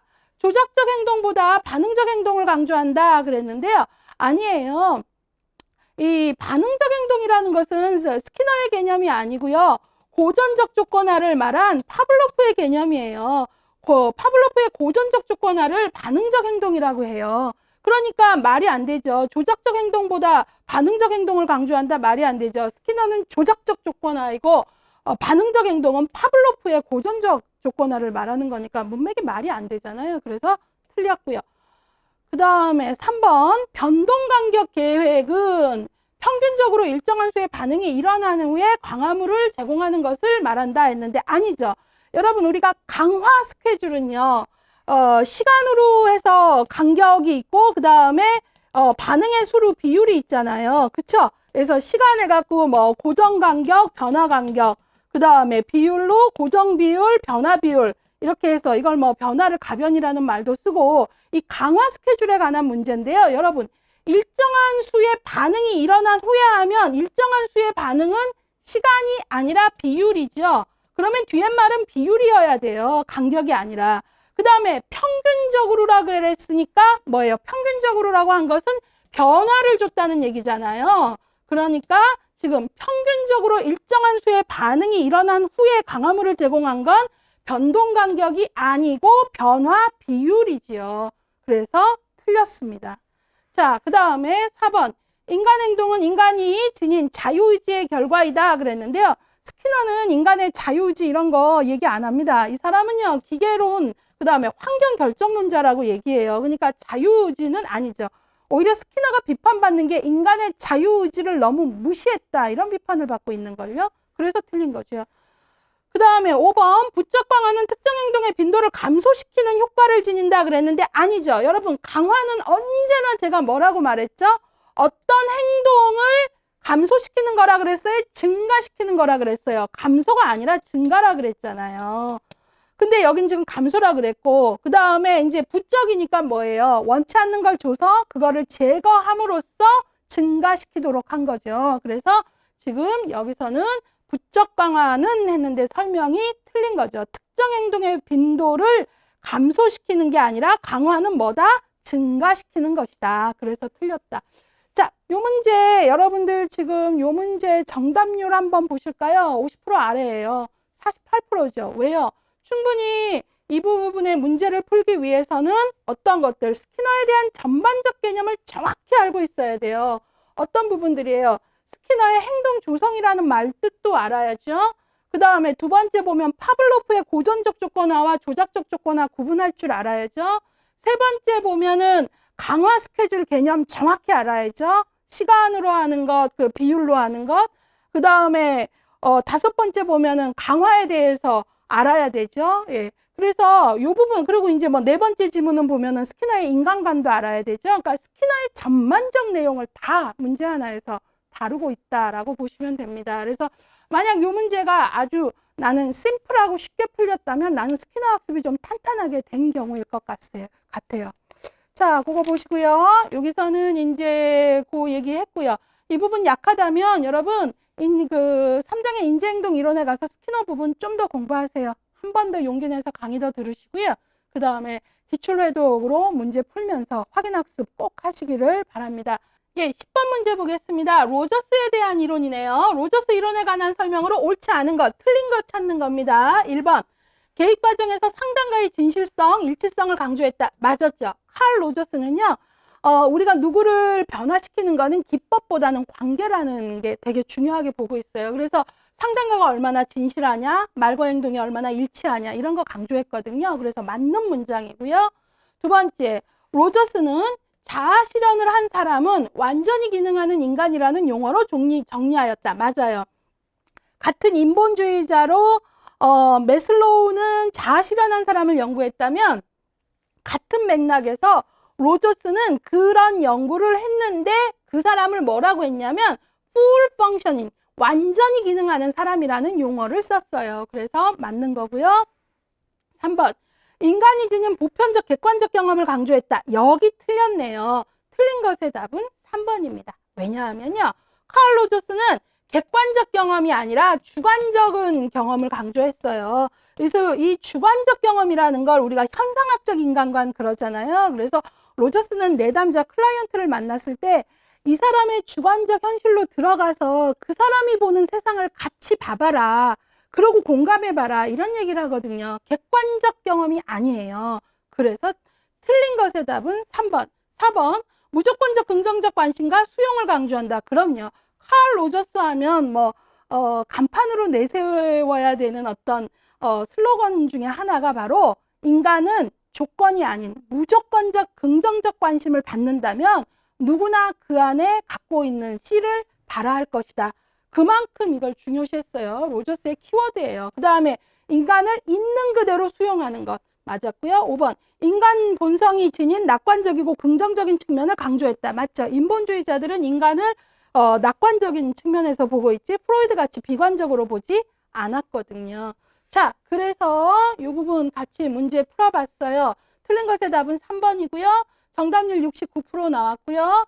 여기에서 내가 잘 모르겠다면 여기 관련 기출 마스터 기출회독 통해서 꼭 보시길 바라고요. 이번에는 11번 문제 풀어보도록 하겠습니다. 매슬로우에 대한 문제이네요. 매슬로우의 욕구 이론에 관한 설명으로 옳지 않은 것, 틀린 것 찾아볼게요. 1번. 일단은 뭐 이거를 한번 그려보는 게 빠르겠죠? 매슬로우의 욕구 5단계죠. 1번 생리적 욕구 제1단계 2 안전욕구 3 소속과 애정 4단계 자아존중 5단계 자기실현 이렇게 뭐 자아실현 자기실현 이렇게 얘기하고 있는데요. 옳지 않은 것 보겠습니다. 1번 생리적 욕구는 가장 하위 단계에 있는 욕구이다. 맞았죠? 2번 극소수의 사람들만이 자아실현을 달성할 수 있다. 맞아요. 매슬로우는 자아실현까지 간 사람은 극소수라고 얘기했어요. 많지 않더라. 맞았고요. 3번 자아실현의 욕구는 가장 상위 단계에 있는 욕구이다. 맞았죠? 지금 자아실현은 5단계 가장 상위 단계 맞았고요. 4번 상위 단계의 욕구는 하위 단계의 욕구가 완전히 충족된 이후에 나타난다. 여기가 틀렸네요. 어디가 틀렸죠? 완전히. 우리가 자아실현을 한 사람이라고 해서 아래 1, 2, 3, 4단계가 100% 실현된 사람은 아니에요. 그러긴 어렵습니다. 그래서 완전이라는 말 때문에 틀렸습니다. 자, 그 다음에 여기 그러니까 옳지 않은 것이니까 정답은 몇 번이에요? 4번이죠. 틀린 것. 그 다음에 5번. 인간의 욕구는 강도와 중요성에 따라 위계적으로 구성된다. 예. 그래서 우리가 강도와 중요성을 말하죠. 뭐 아래 생리적 욕구 강도가 가장 강하다 뭐 이런 말 하잖아요. 그리고 이게 단계를 거친다. 아래 게 충족돼야 다음 단계로 가고 뭐 이렇게 얘기하잖아요. 그래서 이걸 욕구 위계론이라고 이제 얘기하거든요. 예. 그래서 바로 5번도 맞는 문장. 틀린 걸 찾는 거니까 정답은 4번. 아무리 상위 단계의 욕구를 성취한 사람이라 하더라도 아래 단계가 완전히 충족되는 걸 얘기하는 건 아니다. 100%를 얘기할 수는 없다. 자, 그렇게 봤고요. 여기는 이제 한 55%의 정답률 보이고 있고요. 요거는 매슬로우 되게 쉬운 것 같아도 정확히 몰랐으면 답하기가 어려웠겠죠. 그래서 하위 욕구 100% 충족을 말하는 건 아니다 했고요. 관련 기출 통해서. 자, 19의 12번 문제 같이 풀어보실게요. 삐아제에 관한 문제입니다. 삐아제가 제시한 인지 발달의 촉진 요인이 아닌 것 그랬어요. 자, 이 문제가 좀 신개념 문제가 나왔는데요. 인지 발달의 촉진 요인을 삐아제는 4가지로 말하고 있거든요. 그 중에 속하지 않는 게 뭐냐 그랬는데요. 정답은 애착 형성이에요. 인지 발달의 촉진 요인으로 넣지 않았습니다. 그러니까 여러분들이 애착은 중요해요. 애착은 주 양육자와 신뢰감 중요하지만 인지 발달의 촉진 요인으로 본 것은 그건 아니고요. 성숙, 평형화, 물리적 경험, 사회적 상호작용을 아동의 인지 발달의 중요한 촉진 요인으로 보았습니다. 그래서 요거는 여러분들이 좀 외우셔야 되고요. 우리 기본서에도 자세히 설명되어 있어요. 그래서 성숙은 말 그대로 이제 인지 발달에 있어서 우리가 그 세상을 알아가는데 가장 중요한 유전적 프로그램이 얘기하는 기본적 전제를 얘기하는 거예요. 그래서 이제 최초의 상태죠. 성숙은 유전적 우리가 프로그램에 의한 뭐 생물학적 그 변화의 기본적 전개 이렇게 발달 가능성의 기본이라고 보시면 되고요. 그 다음에 이제 평형화는 뭐냐면 왜 인지 발달의 촉진으로 봤냐면 우리가 알고 있는 걸로 세상이 해석되지 않을 때 평형화가 깨지잖아요. 그럼 평형화가 깨질 때마다 우리는 동화와 조절, 삐아제에서 배우셨죠? 이걸 통해서 어때요? 동화를 통해서 양적 지식을 넓혀가고 조절을 통해서 질적인 내용을 또 넓혀가잖아요. 평형이 깨질 때마다. 그래서 삐아제는 평형화가 깨질 때마다 인지 발달이 일어난다고 본 거예요. 그러니까 평형화가 여기에 속한 내용이고요. 물리적 경험은 이제 우리 아이들이 신체가 발달하고 하면서 환경에 더 많이 접근하면서 환경을 통한 경험이 늘어나고 학습이 늘어나면서 지적인 역량이 커지죠. 예. 그 다음에 사회적 상호작용은 뭐 또래나 뭐 주변 사람들하고 상호작용을 하면서 또 인지적인 정보들을 습득하는 거거든요. 그래서 삐아제가 제시한 인지 발달의 촉진 요인에는 성숙, 유전적 전제인 성숙, 그 다음에 평형화, 그 다음에 물리적 경험, 사회적 상호작용 이 4가지입니다. 그래서 요거 암기하시고요. 우리 기본서의 요 내용은 자세히 설명되어 있습니다. 애착 형성은 아니죠. 근데 이거 보면은 정답률이 상당히 많이 떨어져요. 18%밖에 안 나왔어요. 그래서 여러분들이 요 4가지를 꼭 외우셔야 된다는 얘기를 하고 가겠습니다. 자, 그 다음에 인지발달 이론에 대한 관련 기출 여기 10칸이 다 꽉 찼네요. 예, 보시기를 권합니다. 자, 이번에는 13번 문제 풀어보도록 할게요. 체계 이론의 개념에 관한 설명으로 옳은 것을 모두 골라라 그랬습니다. 체계 이론의 중요한 개념들이 되게 많은데요. 옳은 것을 고르는 문제입니다. 자, 1번부터 볼게요. 균형. 환경과 상호작용하기 위해서 체계의 구조를 변화시키는 과정 또는 상태 그랬는데 아니에요. 여러분 균형은요. 폐쇄 체계에서 일어나는 거예요. 폐쇄 체계. 그런데 여기에 딱 보시면 환경과 상호작용하기 위하여 그랬잖아요. 환경과 상호작용하는 거는 개방 체계에서 가능하죠. 그래서 1번은 틀렸습니다. 자, 2번 네겐트로피. 체계 내부에 유용하지 않은 에너지가 감소되는 상태. 맞았죠? 네겐트로피에 대한 설명은 맞아요. 여러분 엔트로피는 체계 내에 유용하지 않은 에너지가 증가하는 거고요. 넥은 그 반대잖아요. 그러니까 유용하지 않은 에너지가 감소되는 게 넥엔트로피. 맞았죠? 자, 그 다음에 디귿, 공유 영역. 2개 이상의 체계가 공존하는 부분으로 체계 간의 교류가 일어나는 것. 2개 이상의 체계가 공존하는 부분으로 교류가 일어나는 영역을 우리가 인터페이스 공유 영역이라고 해요. 맞았습니다. 리을, 혼론, 외부와의 상호작용으로 체계 내의 에너지가 증가하는 현상 혹은 상태 그랬어요. 자, 외부와 개방 체계로 상호작용해서 에너지가 증가하는 건 시너지라 그래요. 혼론이 아닙니다. 그래서 틀렸습니다. 혼론은 체계의 이중적 속성을 말해요. 그래서 초점 체계가 무엇이냐에 따라 만약에 초점 체계가 가족이다 하면은 이 가족보다 더 큰 체계는 지역사회이고 이 가족보다 더 작은 거는 하위체계, 부부 하위체계, 부모 자녀 하위체계 이런 거죠. 근데 만약에 제가 초점 체계가 지역사회라면 얘보다 하위체계는 가족이고 얘보다 상위체계는 뭐 문화 이런 것들이 되겠죠. 그러니까 초점 체계가 무엇이냐에 따라서 체계가 이중적 속성을 갖는 거죠. 상하이 체계가 달라지는 거잖아요. 혼론은 그런 체계의 이중적 속성을 말하는 거예요. 그래서 이 설명은 지금 시너지에 대한 설명이지 혼론에 대한 설명이 아니기 때문에 틀린 거죠. 그래서 맞는 것은 리은, 디귿. 정답은 3번 되겠습니다. 자, 이런 부분 공부 정확하게 하셔야 돼요. 체계 이론 부분 아까 기출이 계속 높아지고 있는 거 저 앞부분에서 말씀드렸고요. 여기에서 말 그대로 이 체계 이론이 설명하는 균형, 엔트로피, 네겐트로피, 공유 영역, 혼론, 시너지 이런 개념들 정확히 모르면 문제 풀기 어렵겠지요. 예, 그래서 이 부분 학생들, 응시생들의 선택은 68% 정도 나왔고요. 정확한 개념을 갖고 계셔야 돼요. 여기 보시면 뭐 오답 노트에 혼론의 중간 체계, 이중 성격 이런 것도 다 자세히 넣어드렸으니까 도움이 되실 것 같습니다. 자, 그래서 내가 사회체계 이론 문제만 나오면 흔들린다. 이제 잡고 가셔야 됩니다. 그래서 관련 기출 마스터 꼭 보시고요. 이 체계 이론은 실천론 기출 제일 높은 통합방법론에서도 또 나옵니다. 그렇기 때문에 어느 과목에서든 반드시 잡으셔야 되는 영역입니다. 자, 이번에는요, 여러분 19회 14번 문제, 브롬펜브레너의 문제입니다. 앞서서도 브롬펜브레너 문제가 2개나 나왔다. 19회 때 뭐 이런 얘기 했는데요. 어떤 문제 나왔나 한번 볼게요. 브롬펜브레너의 생태체계 이론에 관한 설명이다. 가로의 내용으로 옳은 것은, 가로 놓기 참 오랜만에 나왔는데요. 자, 그러면 여기서는 결국은 브롬펜브레너의 여러 체계를 알고 있느냐 하는 개념과 관련된 문제예요. 자, 일단 이거 하나 확인하고 가시면 쉬워질 것 같아요. 브롬펜브레너는요, 유기체인 인간을 둘러싼 환경으로요, 직접 상호작용하는 미시체계가 있죠. 가족, 뭐, 선생님, 뭐, 이런 사람. 이런 것들 미시체계라 그랬고요. 미시체계들 간의 상호작용을 뭐라 그랬어요? 중간체계라 그랬고요.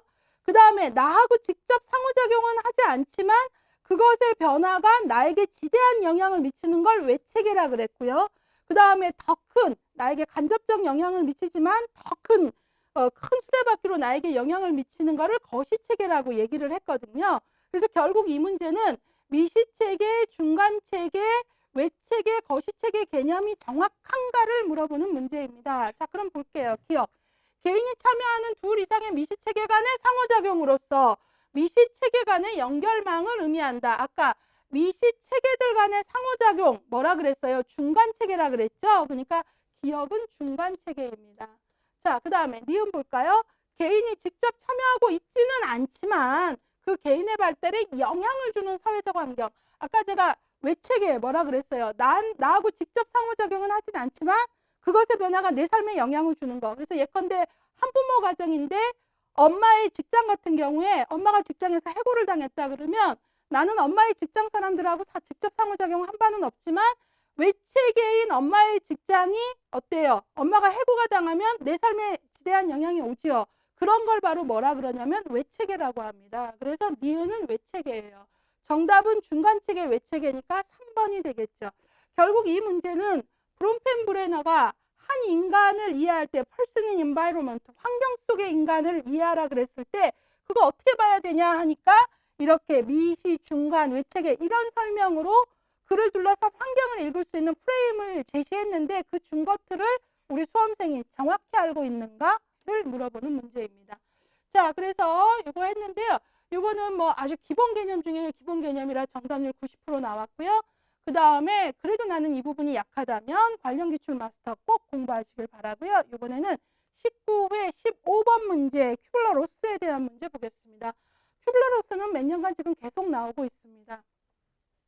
큐블러 로스의 죽음과 상실에 대한 심리적 단계는 했어요. 여러분, 큐블러 로스는 임종을 앞둔 환자, 또 죽음을 앞둔 환자가 그 죽음을 맞게 되는 심리적 단계를 5단계로 말했죠. 첫 번째, 부정. 아니야, 아닐 거야. 왜 하필 나에게? 이런 거죠. 뭐, 당신은 암입니다 했다면. 그 다음에 뭐죠? 분노. 왜 하필 나에게가 아주 극에 달하면서 화가 나는 거죠. 아니야, 아닐 거야. 부정의 단계. 그 다음에 뭐죠? 왜 하필 나에게? 분노의 단계. 그 다음에 뭐죠? 타협 혹은 협상이라고 합니다. 신과 협상을 하죠. 초월적 존재에게. 만약에 나에게 삶의 기회를 더 주신다면 앞으로 뭐뭐하고 살겠습니다 등의 타협, 협상. 근데 이것이 뜻대로 되지 않을 때 어때요? 깊은 우울이 오죠. 그 다음에 마지막으로 수용하게 됩니다. 모든 인간이 이 단계를 성공적으로 거쳐서 자기 삶을 수용하고 죽지는 않아요. 어떤 사람은 화만 내다가 죽을 수도 있고요. 근데 이 단계가 있단 말이에요. 그럼 이 문제는 이렇게 단계를 물어보는 단순한 문제로 나오지 않았고요. 이 안에 문장을 읽고 이 사람은 지금 어느 단계겠느냐 이렇게 한 번 더 응용을 했어요. 읽어보겠습니다. 요양병원에 입원하고 있는 A씨는 간암 말기 진단을 받았다. 그는 자신의 죽는다는 것을 인정하고 그 다음에 가족들이 받게 될 충격을 최소화하기 위해 오히려 자기보다 인정하고 가족의 충격을 그래서 만남과 헤어짐, 죽음, 추억 등의 이야기를 나누며 시간을 보내고 있다. 자, 그렇다면 이 사람의 심리적 단계는 이 5단계 중에 어디냐? 1번 디나이얼, 부정의 단계, 2번 분노, 3번 타협, 4번 우울, 5번 수용. 지금 이 사람이 보여주는 수준은 우리가 수용으로 볼 수 있죠. 대단히 높은 단계인데요. 물론 한 번에 가기는 어렵죠. 네, 상대적으로 이 시기가 짧았을 수도 있죠. 각 단계가 한 번에 점핑하지는 않는데요. 이 사람은 자신의 죽음을 인정하고 받아들인 거죠. 그러고 남은 시간 동안 화만 내고 그러는 게 아니라 어떻게 해요?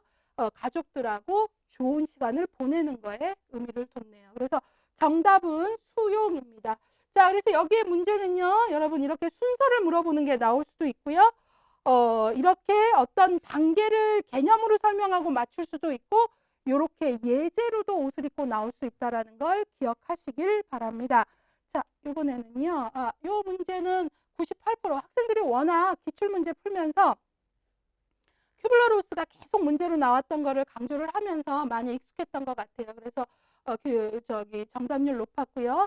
큐블러-로스나 또 노년기에 관련된 문제들 궁금하시다면 기출마스터 확인하시면 되겠습니다. 자, 이번에는 16번 문제 보도록 하겠습니다. 자, 16번 문제. 일단 문제를 먼저 풀어보도록 할게요. 새내기 수정에서 출산에 관한 설명으로 옳지 않은 것, 틀린 것 찾는 겁니다. 그래서 여러분들하고 일단 보겠습니다. 1번. 성염색체 이상 증세로는 클라인펠터 증후군과 터너 증후군이 있다. 맞죠? 그러니까 염색체 이상 중에서도요. 성염색체 이상에는 터너 증후군하고 클라인펠터가 있어요. 클라인펠터는 외모는 남성이지만 사춘기에 여성의 2차 성징이 나타나는 거고요. 터너 증후군 역시 성염색체 이상인데요. 외모는 여성이지만 그 사춘기에 여성으로서의 2차 성징이 없는 경우입니다.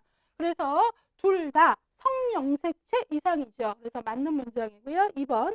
임산부의 심각하고 지속적인 불안은 높은 비율의 유산이나 난산, 조산, 저체중아, 출산과 연관이 있다. 맞죠? 그래서 우리가 이제 뭐 임산부에 대해서 태교부터 뭐 여러 가지 얘기, 임산부의 심리적 안정을 강조하는 거죠. 맞는 문장입니다. 3번. 태아의 성장 발육을 위하여 칼슘, 단백질, 철분, 비타민 등을 충분히 섭취하여야 된다. 이거 뭐 너무나 많이 듣죠. 임신하면 축하하면서 이런 어떤 영양제 선물하고 그러잖아요. 맞는 내용이고요. 4번. 다운 증후군은 46개의 염색체를 가짐으로써 나타나는 증후군이다. 옳지 않은 것을 찾는 거잖아요. 답은 4번입니다. 다운 증후군은요. 46개의 염색체는 우리가 갖고 있는 일반적으로 우리는 다 인체의 세포 염색체 수가 46개인데요. 다운 증후군은요. 21번 염색체가 하나 더 있어서 46개가 아니라 47개의 염색체를 가짐으로써 나타나는 증후군이에요. 그래서 틀린 것의 답은 4번입니다. 근데 여러분들이 여기서 꼭 하나 더 기억하시길 제가 부탁드리는 건 47개의 염색체를 가진 것은 다운 증후군 뿐만 아니라 클라인펠터 증후군 같은 경우도요. 47개의 염색체를 가져요. 그러니까 47개의 염색체를 가짐으로써 나타나는 것은 다운 증후군만은 아니라는 걸 또 기억을 하셔야 될 것 같고요. 자, 그래서 일단은 지금 여기 46개라 그래서 틀린 거고요. 5번.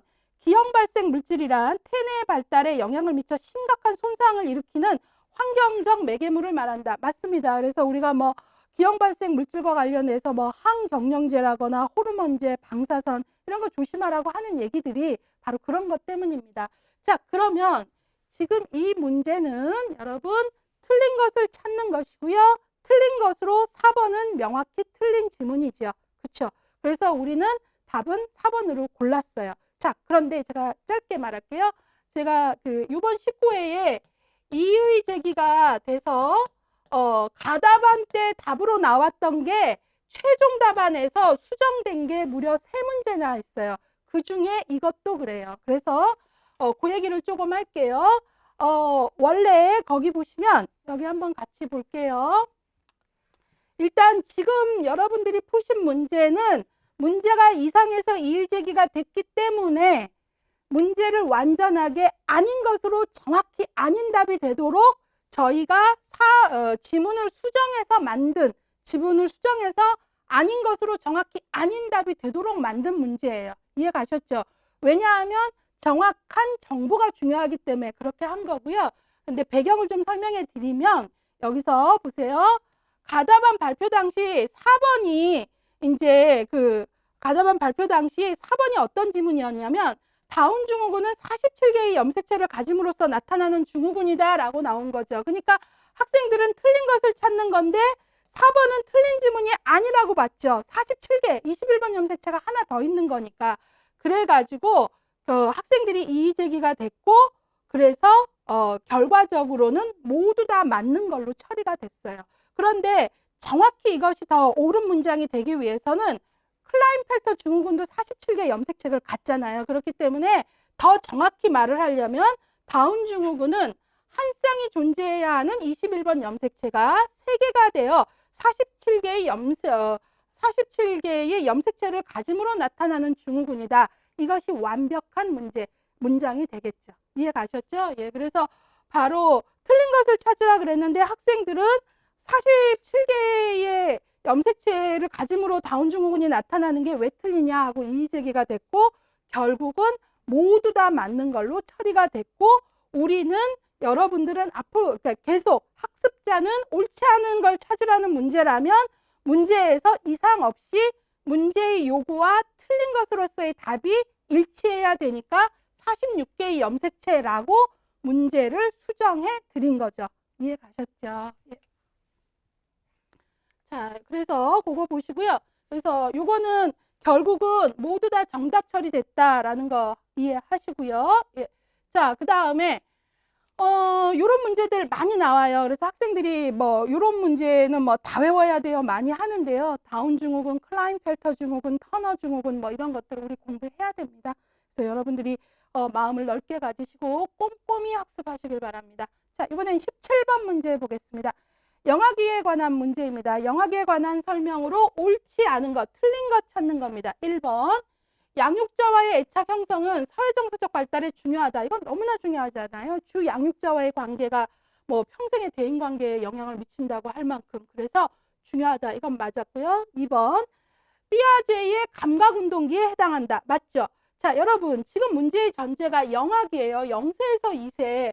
삐아제는 어때요? 이 단계를 어떤 말로 썼죠? 감각운동기라고 말했죠. 예, 그래서 0세에서 2세는 삐아제의 감각운동기, 전조잡기 요 인지적 발달 단계 중에 감각운동기에 해당한다. 맞았고요. 0세에서 2세 영아기는 프로이드의 구강기에 해당한다. 맞죠? 제일 첫 번째 단계가 프로이드 어느 단계예요? 구강기잖아요. 그래서 이것도 맞는 문장입니다. 자, 그 다음에 4번. 에릭슨의 자율성대 수치심의 단계에 해당한다 그랬는데 틀렸죠. 영아기면 첫 번째 단계, 에릭슨의 첫 번째 단계는 자율성대 수치심이 아니고 구강기에 해당하는 에릭슨은 신뢰대 불신 단계잖아요. 자율성대 수치는 구강기 다음인 항문기, 프로이드의 항문기와 일치하는 거죠. 그래서 옳지 않은 것, 영아기는 옳지 않은 것은 바로 에릭슨 지문이죠. 영아기 0세, 2세면 자율성대 수치가 아니라 신뢰대 불신을 가져와야 되는 거죠. 그래서 옳지 않은 것의 답은 4번이고요. 5번. 제1의 성장 급등기라고 할 정도로 일생 중 가장 신체적으로 급격한 성장이 일어난다. 맞아요. 애들 요때 되면 막 젖살 오른다 그러잖아요. 막 이 3일 만에 갔더니 또 퐁 커져 있고 막 이렇게 일주일마다 볼 때마다 막 커지는 것 같잖아요. 그래서 성장 급등기라고 합니다. 자, 그래서 여기에서는 틀린 것의 답은 4번인데 이 문제에서 제가 강조하고 싶은 건 보세요. 이런 문제가 나온다고 앞에서도 OT 때 말했죠. 뭐라고 했어요? 요 시기를 영학이 0세, 2세를 삐아제의 발달 단계인 감각운동기, 프로이드는 구강기, 에릭슨은 신뢰대 불신 이런 식으로 학자와 발달 단계를 매칭할 수 있어야 된다라는 걸 꼭 강조를 하고 갈게요. 그래서 요거는 워낙 기본 강의할 때 많이 이제 조금 어렵더라도 해야 된다는 강조들을 조금 많이 드렸었는데요. 자, 여기는 이제 학생들이 예측할 수 있는 문제 패턴이어서 86% 정도 정답률 나왔고요. 그래도 내가 아직 여기가 어렵다면 이 부분은요, 반복하지 않으면 자리 잡지 않거든요. 그러니까 아직 여러분들이 시간, 물리적 시간을 넘어서 집중의 시간이라는 게 있어요. 반드시 하고 가셔야 돼요. 학자하고 단계를 일치시키는 것. 자, 이번에는요, 유아기에 관한 문제입니다. 유아기면 3세, 6세에 대한 거죠. 유아기 3세, 6세면 삐아제에 언제에 해당하나요? 전조잡기에 해당하나요? 자, 그냥 한번 풀어볼게요. 3세, 6세에 대한 설명으로 옳지 않은 것. 1번, 프로이드의 오이디푸스 컴플렉스, 엘렉트라 컴플렉스가 나타나는 시기이다. 맞습니다. 왜냐하면 3세, 6세, 이때가 바로 프로이드로 치면 남근기거든요. 남근기가 바로 뭐가 나와요? 오이디푸스 컴플렉스, 엘렉트라 컴플렉스 나오는 때거든요. 그러니까 맞는 거죠. 자, 그 다음에 2번 콜버그의 도덕 발달 단계. 이거는 콜버그까지 나왔네요. 도덕 발달 단계에서는 보상 또는 처벌 회피를 위해 행동하는 시기이다. 맞죠? 왜냐하면 이때는요, 아이들이 전인습 시기예요. 콜버그는 전인습, 인습, 후인습으로 나눴잖아요. 전인습, 인습, 후인습으로 나눴는데 지금 3세, 6세는 전인습에 해당하는 거고요. 이때 애들의 도덕성은 뭐 양심, 뭐 그 세상의 질서 이런 걸로 지키는 게 아니에요. 바로 보상 또는 지켰을 때 내가 얻을 수 있는 보상이나 지키지 않았을 때 혼나게 되는 처벌이 두려워서 하는 거거든요. 그러니까 전인습 단계의 내용이 보상 또는 처벌을 회피하는 도덕성이거든요. 그러니까 요 나이하고 매칭이 됐죠. 맞았습니다. 3번 에릭슨의 주도성 대 죄의식 단계이다. 예, 에릭슨의 신뢰 대 불신, 자율성 대 수치심, 그 다음에 주도성 대 죄의식 단계가 요 시기하고 일치하죠. 맞았습니다. 그 다음에 4번 성적 정체성이 발달하는 시기이다. 맞았어요. 여러분 성적 정체성은 나는 남자 혹은 여자라는 사실을 인정하는 거예요. 애들이 보통 이제 요게 요 시기에 이제 형성이 돼요. 그렇기 때문에 성적 정체성이 발달하는 시기다 맞는 거죠. 그 다음에 영아기에 비해 성장 속도가 빨라지는 특징을 보인다. 이게 틀렸죠. 아까 영아기가 성장 급등기, 성장 폭등기, 일주일 있다가 보면 또 팡 커져 있고 막 애들 젖살 엄청 오르고 막 이럴 때예요. 그때를 성장 폭등기라고 얘기하죠. 그런데 지금 영아기보다 3세, 6세가 성장 속도가 빨라지는 특성이라 그랬는데 아니죠. 성장은 꾸준히 하지만 영아기만큼은 아니라는 거예요. 그래서 틀렸습니다. 그래서 틀린 것의 답은 몇 번이죠? 5번 되겠습니다. 자, 이 문제만 보더라도 여러분들이 지금 문제가 되게 어때요? 그 시기에 대해서 학자별 연결을 해내느냐? 그 시기에 어떤 뭐 성적 정체성을 발달하는 시기인 어떤 특성들을 또 연결했느냐? 이렇게 문제 하나지만 그 시기에 대한 종합적인 문제들을 나오고 있다는 거 꼭 아셔야 될 것 같고요. 이 부분 응시생들의 선택은 74% 나왔고요. 그 다음에 기출마스터 같이 풀어보시기 권합니다. 이번에는 19번 문제 풀어보겠습니다. 자, 아까 제가요 19회 때는 최종 답안이 수정되는 일이 뭐 3문제 정도 있었다 그랬는데요. 이 문제도 그랬어요. 그래서 일단은 요것도 여러분들이 우리는 틀린 문제 혼란스러운 얘기보다 그거는 이따가 이의제기 내용은 조금 이따 해드리고 문제의 요구와 정답이 정확히 일치성을 갖는 게 중요하기 때문에 문제 일부 수정했다는 얘기 하고요. 이 문제 풀어볼게요. 그러니까 여기에서 알아야 되는 내용이 더 중요하기 때문에 그렇게 했다라는 얘기예요. 예. 아동기함은 7세, 12세고요. 삐아제로 치면은 구체적 조작기입니다. 구체적 조작기요. 아이들이 이제 요 시기인데요. 이때에 대한 설명으로 옳은 것을 모두 골라라 그랬어요. 자, 그래서 첫 번째, 보존 개념을 획득한다. 맞죠? 여러분 잘 보세요. 전조작기에 보존 개념 없다가 지금 구체적 조작기인 7세, 12세가 되면 보존 개념 생겨요. 맞았죠? 두 번째, 분류와 유목화. 전조작기에는 보존 개념이 없기 때문에 분류와 유목화도 어려운데 구체적 조작기 되면 보존 개념이 생기기 때문에 애들이 분류와 유목화 가능해요. 분류화는 뭐 동물끼리 모으고 식물끼리 모으고 이렇게 모을 수 있는 거고요. 예, 그런 것들 얘기하는 거예요. 그 다음에 자, 여기 보시면 역조작 사고가 가능하다 그랬는데요. 여러분, 역조작 사고라는 거는 다른 말로 하면은 가역성이 생긴다는 말하고 같은 말이에요. 역조작 사고 같은 말이 뭐라고요? 가역성이라고요. 자, 보세요. 전조작기에는 비가역성이에요. 가역성이 없어요. 비가역성. 근데 구체적 조작기 되면 가역성이 생겨요. 가역성을 다른 말로 역조작 사고라 그랬죠. 그러니까 요 문장 맞는 거죠. 그 다음에 자아 정체감을 획득한다는 틀렸죠. 이건 언제 합니까? 정체감은 뭐 우리가 청소년기에 해당하는 거지 지금 7세, 12세 아니잖아요. 그러니까 맞는 것만 고르면 어때요? 보존 개념을 획득한다. 분류와 유목화가 가능하다. 역조작 사고, 다른 말로 하면 가역적 사고가 가능하다. 해서 기역, 니은, 디귿. 정답은 3번입니다. 자, 그래서 구체적 조작기인 7세, 12세에 맞는 내용으로 맞는 걸 찾으라 그래서 맞는 내용을 이렇게 일치성 있게 문제를 수정해 드렸고요. 이제 그러면 이 문제는 이해하셨고요. 이 문제를 통해서 구체적 조작기와 전조작기의 특성을 구분해야 된다. 이거 정확히 잡으시면 이 문제를 통한 학습을 하신 거고요. 자, 이 문제가 또 왜 이것도 뭐 모두 정답 처리가 됐냐 했냐면 바로 이 문제가 바로 또 어떻게 됐었냐면 세 번째 지문이 가설 연역적 추리가 가능하다라고 나왔었어요. 그러니까 이 문제에서 지금 우리는 수정을 해서 정확히 요 구체적 조작기에 맞게 역조작 사고, 그쵸? 가역적 사고가 가능하다. 이 시기에 맞는 문장으로 우린 수정해 드려서 요게 답이 3개가 되는 걸 일치성을 드렸는데 문제가 나왔을 때 역조작 사고가 가능하다 이게 아니고 여기에 뭐가 나왔냐면 아까 보셨죠? 뭐가 나왔다고요? 가설 연역적 추리가 가능하다 하니까 학생들 당연히 이의제기하죠. 왜?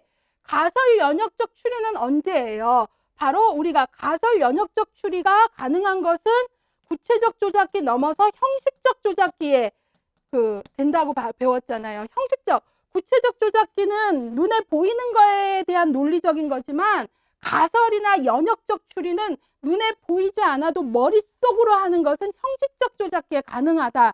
형식적 조작기에 확립된다 그랬잖아요. 그러니까 학생들은 이의제기를 한 거고 받아들여진 거죠. 그래서 그냥 이 문제는 다 맞는 걸로 처리가 된 거예요. 이해 가셨죠? 그런데 제가 또 하나 강조를 하고 싶은 거는 우리의 발달이라는 것은 사실 여기에 나와 있듯이 발달이란 개념은 연속적 특성이 있지 칼같이 쪼개지진 않아요. 그래서 구체적 조작기가 7세에서 12세 하면 이 12세의 마지막 단계쯤 되면 가설 연역적 추리가 조금씩 시작되고요. 이게 확립되는 건 형식적 조작기에 가서 확립이 되는 거죠. 그래서 바로 충분히 이의제기 할 만했고요.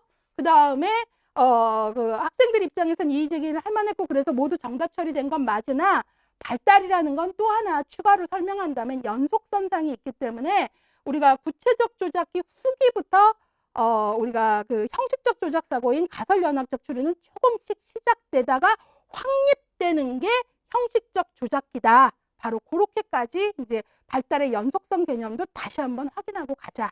그렇지만 우리는 이렇게 왈가불가할 수 있는 걸로 문제가 아니라 문제를 정확히 요구에 맞게 수정을 해서 우리는 구체적 조작기 특성에 맞는 역조작 사고가 가능하다라는 내용으로 수정을 해서 문제의 요구와 정답의 일치성을 높였다. 그 얘기예요. 이해 가셨죠? 에이, 인행사가 이번 19회에 왜 이런 문제가 많아서 이제 여러분들이 혼란이 있었는데 일단은 본 나눔의직 교재가 의도하는 건 이 내용, 이 요구에서 정확히 알아야 되는 걸로 문제를 수정해 드렸으니까 학습은 정확히 일치성 있는 걸로 학습을 하시고 이것이 왜 시끄러웠나의 배경은 좀 알고 가셔서 그렇게 설명하는 수준으로 갈게요. 자, 그래서 여기는 이제 다 맞는 걸로 처리됐다라고 얘기하고요. 이번에는 이제 20번 문제. 이것도 좀 시끄러웠어요. 이것도 제가 19회 때 세 문제가 이제 수정이 있었다 그랬는데요. 앞에서 두 개, 아까 16번하고 19번은 모두 다 맞는 걸로 처리됐고요. 20번 같은 경우는 가답안 발표 당시는 1번만 정답이었는데요. 최종 답안에서는 5번까지 정답으로 처리가 됐습니다. 그 문제 한번 볼게요. 자, 요거는 문제 수정은 하지 않고요. 5번도 정답이다로 됐다라는 얘기를 할게요. 청소년기, 바로 성적 성숙에 관한 얘기이다. 그래서 청소년기 성적 성숙에 대한 설명으로 옳은 것은을 찾는 문제입니다. 맞는 것 1번. 성적 성숙에는 개인 차이가 있지만 발달의 순서는 일정하다 그랬잖아요. 요거 맞죠? 개인 차이는 있을 수 있지만 그래도 발달의 순서는 달라지지 않는다. 그래서 정답은 1번이에요. 그쵸? 요거는 뭐 제가 앞서서도 여러 번 뭐 순서는 바뀌지 않는다 얘기했기 때문에 맞는 문장이고요. 자, 그러면 이제 2번 볼게요. 여성은 난소에서 에스트로겐이 분비되어 초경, 가슴, 발육, 가슴 발육, 음모, 겨드랑이, 채모 등의 순으로 성적 성숙이 진행된다 했는데 요게 성적 성숙의 순서가 바뀌었어요. 예, 그래서 여기 뒤에 보시면 우리 여기에 순서가 그대로 이제 정확한 순서를 담아드렸어요. 오답 노트에. 여성의 성적 성숙은 뭐부터? 가슴 발달이 먼저예요. 예, 그리고 월경은 뒤로 나오거든요. 그렇기 때문에 순서가 바뀌었다는 거죠. 그래서 여기서 이제 틀렸고요. 가슴 발달이 먼저, 초경이 뒤로. 그 다음에 남성은 고환에서 분비되는 안드로겐의 영향으로 음모, 고환과 음경 확대, 겨드랑이, 채모, 수염, 순으로 이렇게 얘기가 나왔잖아요. 근데 여기서도 음모가 뒤로 가고 고환의 발달이 먼저 앞으로 나와야 돼요. 이건 역시 뒤에 보시면 남성의 성숙은 해갖고 고환의 발달 해갖고 음모의 발생 해갖고 뒤로 뺐죠. 그래서 요 결국 제가 얘기하고 싶은 건 여기에서 2번, 3번은 틀렸는데 요 순서의 차이다라는 거고요. 예, 요런 문제가 나왔었다는 거고요. 그 다음에 4번 왜 틀렸나 볼까요? 1차 성징은 성적 성숙의 생리적 징후로서 여성의 가슴 발달과 남성의 어깨를 비롯하여 변성, 근육의 발달 그랬잖아요. 근데 틀렸죠. 이거는 1차 성징이 아니라 여성이 가슴이 발달하고 남자아이들 어깨 넓어지고 막 근육 발달하고 하는 건 1차 성징이 아니라 2차 성징이죠. 그래서 틀린 거고요. 그러니까 2번도 3번도 순서가 틀린 거고요. 순서가 틀렸고 이것도 순서가 틀렸고 4번은 지금 설명된 내용은 1차 성징이 아니라 2차 성징이라는 거죠. 예, 그러면 2번, 3번, 4번이 틀린 건 확실해요. 자, 5번도 틀렸다고 했는데 5번이 맞는 것으로 인정이 됐어요. 그래서 5번 2차 성징은 여성의 난소, 나팔관, 자궁질, 남성의 고환, 음경, 음낭 등 생식을 위해 필요한 기관의 발달을 말한다 했는데 이 문장이 맞게 처리됐어요. 예, 그래서 여기 내용들을 보시면 이 내용들은 이제 거기 이 문장을 제가 좀 읽어 드릴게요. 자, 해당 문제는 가답안 발표 당시 1번만 정답이었는데 최종 답안으로 1번, 5번이 정답으로 처리되었다. 즉, 5의 내용에서 생식을 위해 필요한 기관의 발달을 2차 성징으로 인정한 거죠. 그래서 성징이라는 것은 말 그대로 남녀를 구분하는 성적 특성을 의미하고 출생 시부터 명백히 남녀를 구분할 수 있게 해주는 생식기의 차이, 남자, 여자의 생식기의 차이는 1차 성징이고요. 예, 그거는 이제 태어났을 때부터 알잖아요. 그렇지만 지금 나온 5번의 문장, 생식기 이외에 남녀를 구분해주는 특징은 뭘로 봤다? 2차 성징. 그래서 생식기 이외에 아까 여기 문장 보시면 뭐예요?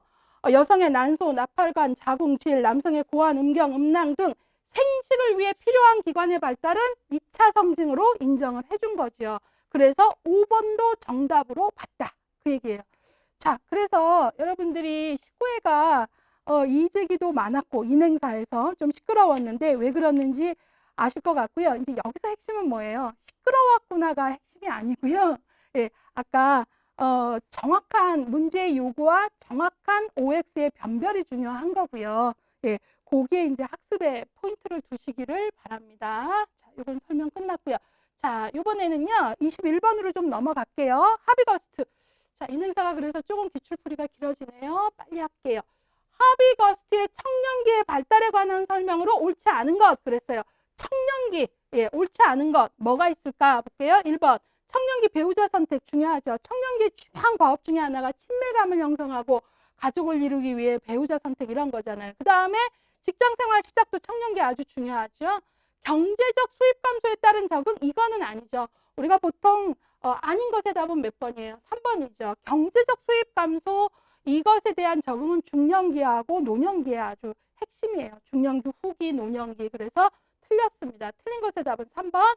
4번, 사회적 집단 형성도 청년기 아주 중요하고요. 조직생활도 할 수 있어야 되고, 그 다음에 직업의 준비와 선택도 청년기에 아주 중요한 거죠. 예, 그래서 옳지 않은 것의 답은 몇 번이라고요? 3번입니다. 이 문제는 뭐 별로 어렵지 않았어요. 98%의 정답률 보였고요. 우리 교재에 하비거스트의 청년기 발달과업 이런 거 정리 잘 돼 있습니다. 기출 마스터 확인하시고요. 이번에는 22번으로 넘어가 보겠습니다. 예. 중년기에 관한 문제가 나왔는데요. 예, 옳지 않은 것 찾는 거네요. 중년기에 관한 설명으로 옳지 않은 것, 틀린 것. 1번, 혼이라는 학자는 유동적 지능은 중년기에 증가하는 반면 결정적 지능은 감소한다고 했는데 틀린 것은 1번입니다. 자, 여러분 말이 그 학생들이 많이 착각하는데요. 정확히 잡으셔야 돼요. 이걸 몇 번을 강조를 했었어요. 유동적 지능은요, 선천적 타고난 지능이에요. 유동적 지능이 타고난 지능이고요. 결정적 지능이 학습에 의한 지능이에요. 예. 근데 이게 느낌이 자꾸 결정적 지능이 타고난 지능 같이 착각이 돼서 학생들이 잘 휘말려요. 휘말리시면 안 돼요. 유동적 지능이 타고난 지능이에요. 그러면 중년기가 되면 신체적인 노화나 쇠퇴가 오니까 당연히 유동적 지능인 타고난 지능은 감소하죠. 그러나 학습에 의한 결정적 지능은 내가 꾸준히 학습한다면 증가할 수 있지요. 무슨 얘기인지 아시겠죠? 따라서 정답은 1번이 틀린 것입니다. 이 혼의 유동적 지능, 결정적 지능이 문제로 나왔었고요. 학생들이 잘 틀렸었어요. 단어에 자꾸 휘말리는 거죠. 그래서 정확히 잡으시고요. 그거 조금 하도 강의 때 강조를 했더니 이번에는 이제 정답률이 좀 높아졌어요. 자, 그 다음에 이제 그래서 틀린 거 답은 1번이고요. 2번. 2번은 이제 중년기에 대한 설명으로 다 맞는 거죠. 레빈스는 성인 초기의 생애 구조에 대한 평가, 중년기의 가능성 탐구, 새로운 생애 구조 설계 등이 중요하다고 했다. 맞고요. 그 다음에 굴드는요, 46세 이후에 그릇된 가정을 극복하고 진정한 자를 찾아야 된다. 그래서 이게 중년기의 진짜 나를 찾는 과업을 얘기하고 있고요. 에릭스는 중년기를 생산성 때 침체라는 위기로 설명하고 있죠. 맞았고요. 융은 중년기에 아주 구체적 개념을 발전시킨, 그래서 중년기 연구에 뭐 한때 독보적이다라고 할 만큼 중년기의 개성화 과정이라거나 이런 것들을 말한 게 융입니다. 그래서 틀린 것의 답은 몇 번이다? 1번이다. 자, 그래서 요거를 이제 봤는데요. 요거 이제 초기에는 학생들 많이 틀렸었는데 이 단어 유동적 지능하고 결정적 지능 휘말리지 말자고 많이 강조했었거든요. 그래서 이거 정답률이 조금 높아졌네요. 자, 그리고 그래도 내가 작년기, 중년기 좀 어렵다 하면 같이 연관 문제 풀어보시고요. 이번에는 23번 문제 풀어보도록 하겠습니다. 노년기에 관한 설명으로 옳지 않은 거 찾아볼게요. 1번, 노년기의 이론들이고 뭐고 다 나왔어요. 그러니까 되게 종합적인 문제예요. 틀린 것. 분리 이론은 노인형기를 노인 개인과 사회가 동시에 상호 분리를 시작하는 시기로 보는 이론이다. 맞았죠? 그래서 분리이론에서는 노인 역시 노년기가 되면 좀 사회로부터 이렇게 후퇴해서 자기 시간을 갖고 싶어 한다. 분리되고 싶어 한다. 이렇게 본 거예요. 맞는 거고요. 활동이론은 노년기를 잘 보내기 위해서는 은퇴와 같이 종결되는 역할들을 대체할 수 있는 활동을 발견하는 것이 중요하다. 그러니까 분리이론에 좀 반대죠. 여전히 뭐가 필요하다? 새로운 활동을 발견하고 사회 참여를 해라. 노년기가 돼도 여전히 사회 참여가 많을수록 행복하다. 뭐 이런 입장이에요. 둘이 좀 대비적인 이론인데 활동이론 설명도 정확히 했어요. 자, 그 다음에 3번. 에릭슨은 노년기의 발달 과제로 자아통합이 중요하다고 주장했다. 맞죠? 그래서 제가 자아통합의 개념이 에릭슨이 말하는 건 내 성공뿐만 아니라 실패도 끌어안을 수 있는 노년에 힘이 있어야 된다. 이런 얘기 했잖아요. 맞았고요. 4번. 큐블러-로스는 죽음과 상실에 대한 심리적 5단계를 제시했다. 맞았죠? 아까 관련된 문제도 봤고요. 그 다음에 5번. 팩의 발달과 위로는 생애 주기를 중년기와 노년기로 구분하여 설명하였다 했는데 이게 틀렸어요. 틀린 것의 답은 5번이에요. 팩은요, 중년기와 노년기를 구분하지 않고요. 에릭스는 중년기와 노년기 구분해서 총 8단계로 나눴는데요. 팩은 이거 명확한 경계 안 생긴다 해갖고요. 중년기와 노년기를 이렇게 같이 통합을 했어요. 그래서 7단계로 말했거든요. 예, 그래서 여기 구분했단 말이 틀렸죠. 통합을 했기 때문에. 그래서 틀린 것의 답은 몇 번이다? 5번이다. 예, 그래서 이건 역시 문제를 내신 분이 노년기 알아야 되는 이론들도 좀 다 넣고 문제를 좀 만들어 보자 이렇게 해갖고 만든 문제예요. 자, 그래서 정답률은 54% 정도 나왔고요. 여기 좀 약하다면 관련 기출 마스터 권하고요. 자, 이번에 24번 문제 풀어보겠습니다. 브롬펜브레너. 자, 아까 우리가 브롬펜브레너 생태체계 구성과 관련된 가로놓기 문제 봤는데요. 여기 문제 또 하나 나왔네요. 어떤 문제가 나왔나 볼게요. 브롬펜브레너의 거시체계에 관한 설명. 제가 아까 거시체계 얘기했죠. 유기체 인간을 중심으로 미시, 그 다음에 중간 외체계, 그 다음에 더 큰 그 수레바퀴로 거시체계, 정치, 경제, 사회, 문화 뭐 이런 어떤 환경적인 요소죠. 예. 자, 아주 제일 큰 수레바퀴라고 보시면 될 것 같아요. 옳은 것은 뭐냐? 1번 가족체계를 구성하는 요소는 개인이다. 뭐 지금 너무 뜬금없죠. 예. 거시체계는 가족과 관련된 얘기는 아니고 개인과 관련된 또 더 작은 단위도 아니에요. 틀렸고요. 2번 역사적, 사회적, 문화적 요인에 의해서 형성되고 수정되는 특성이 있다 그랬어요. 맞죠? 그래서 거시체계는요. 우리가 뭐 문화적 요소 뭐 이런 것들을 보는 거예요. 그래서 역사적, 사회적, 문화적 요인에 의해 형성되고 그랬어요. 맞았습니다. 거시체계에 대한 정답은 2번이고요. 3번 개인이 가장 밀접하게 상호작용하는 환경이다. 개인이 가장 밀접하게 상호작용하는 거 아까 뭐라 그랬죠? 미시체계라 그랬잖아요. 그러니까 틀린 거고요. 4번 개인, 가족, 이웃, 소집단, 문화를 의미한다 그랬는데 문화는 거시체계에 속하겠지만 개인이나 가족은 거기에 속한 거 아니죠. 5번 인간의 상가 행동에 일방적인 영향을 미친다 그랬는데요. 일방적이진 않고요. 모든 체계는 서로 사회환경 내에서 상호작용하고요. 간접적인 영향을 미치죠. 그래서 틀렸습니다. 거시체계가. 그래서 거시체계에 대한 설명으로 옳은 것의 답은 몇 번이다? 2번이다. 그래서 이번 19회에는 브롬펜브레너 교육심리학자인데요. 이 사람에 대한 문제가 2문제가 나오는 조금은 뭐 특이한 현상이기도 했습니다. 자, 그래서 요거 보셨고요. 이번에는 이제 마지막 25번 문제 같이 풀어보도록 하겠습니다. 25번 문제. 이 문제도 되게 욕심 크죠. 인생 주기별 특징에 관한 설명으로 옳지 않은 것. 그래서 주기를 영아기, 유아기, 아동기, 청소년기, 노년기 해서 요 기에 해당하는 설명으로 틀린 걸 찾으라 그랬어요. 1번.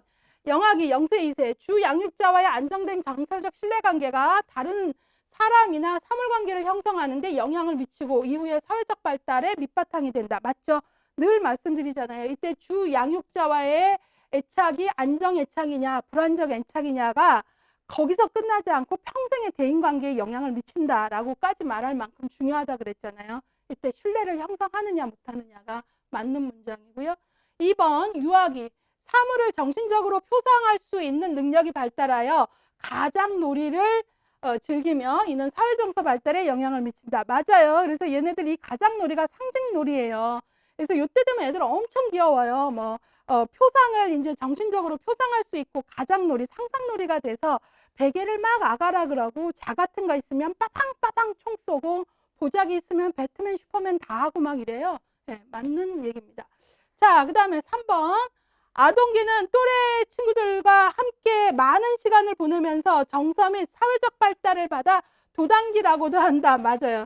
제가 이 시험 보고 학생들 한 줄 다짐 막 올라오는 걸 시험 끝나고 이제 막 올라오잖아요. 이렇게 쭉 모니터링을 했는데 어떤 친구가 도대체 도단기가 뭐야? 이걸 올렸더라고요. 그래서 제가 그걸 보고 좀 웃었는데 그래서 지문에 도단기라는 말이 나왔나 보다라고 했는데 여기에 나온 거죠. 또래 친구들과 함께 많은 시간을 보내면서 정서 및 사회적 발달에 영향을 많이 받는다 그랬는데 이 도단기가 바로 뭐라고 하냐면요. 갱에이지라 그래요. 왜? 그래가지고 이 갱에이지라는 게 뭐냐면 이렇게 몰려다니고 무리지어 다닌다는 뜻이에요. 예, 그래서 이 도당기가 바로 아이들이 아동기가 되면 친구들하고 몰려다니잖아요. 친구들하고 많이 놀면서 친구들의 영향을 많이 받잖아요. 그래서 갱에이지, 도당기, 무리지어 함께 다닌다. 뭐 이런 어떤 의미로 또래 집단의 비중이 커지게 되는 얘기를 하는 겁니다. 맞는 설명이죠. 4번, 청소년기에는 또래 집단의 지지를 더 선호함으로써 부모로부터 독립하려는 경향을 갖는다. 예, 그래서 청소년기에 독립 경향을 갖는 건 건강한 사인입니다. 맞았고요. 5번, 노년기에는 생물학적으로 노화를 경험하는 시기이면서 경제적으로 안정된 시기이므로 여기가 틀렸습니다. 노화를 경험하는 거는 맞고요. 틀린 것으로의 답은 5번인데요. 많은 노인들이 다 경제적으로 안정을 느끼진 않아요. 노인 빈곤 문제 심각한 거 아시죠? 그래서 경제적으로 안정이라고 단언할 수 없고요. 심리적 경험하지 않는다. 모든 노인이 노년기에 자기 인생을 끌어안는 통합 이루지 못합니다. 그렇기 때문에 여기에 지문이 틀린 거죠. 그래서 틀린 것의 답은 5번 되겠습니다. 그래서 이제 이 문제는 주기 전체 애들을 좀 아우르는 문제들을 조금 냈어요. 자, 정답률은 뭐 5번 95% 정도 정답률 나왔고요. 예. 그 다음에 이제 여기 기출 마스터 한 10개 정도 이제 연관 기출 소개해 드리고 있으니까요. 이 책의 도움을 받으시길 바랍니다.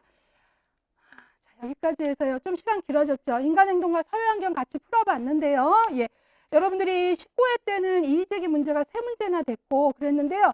이의제기에서 어떤 혼선이 있었나 간단히 살펴보시고 중요한 건 정확히 수정된 문제에서 이 문제에서 요구하는 내가 꼭 알아야 되는 기출의 논점이 뭐야. 여기에 포인트를 두는 게 훨씬 효율적인 시간 관리라고 생각합니다. 여러분 감사합니다.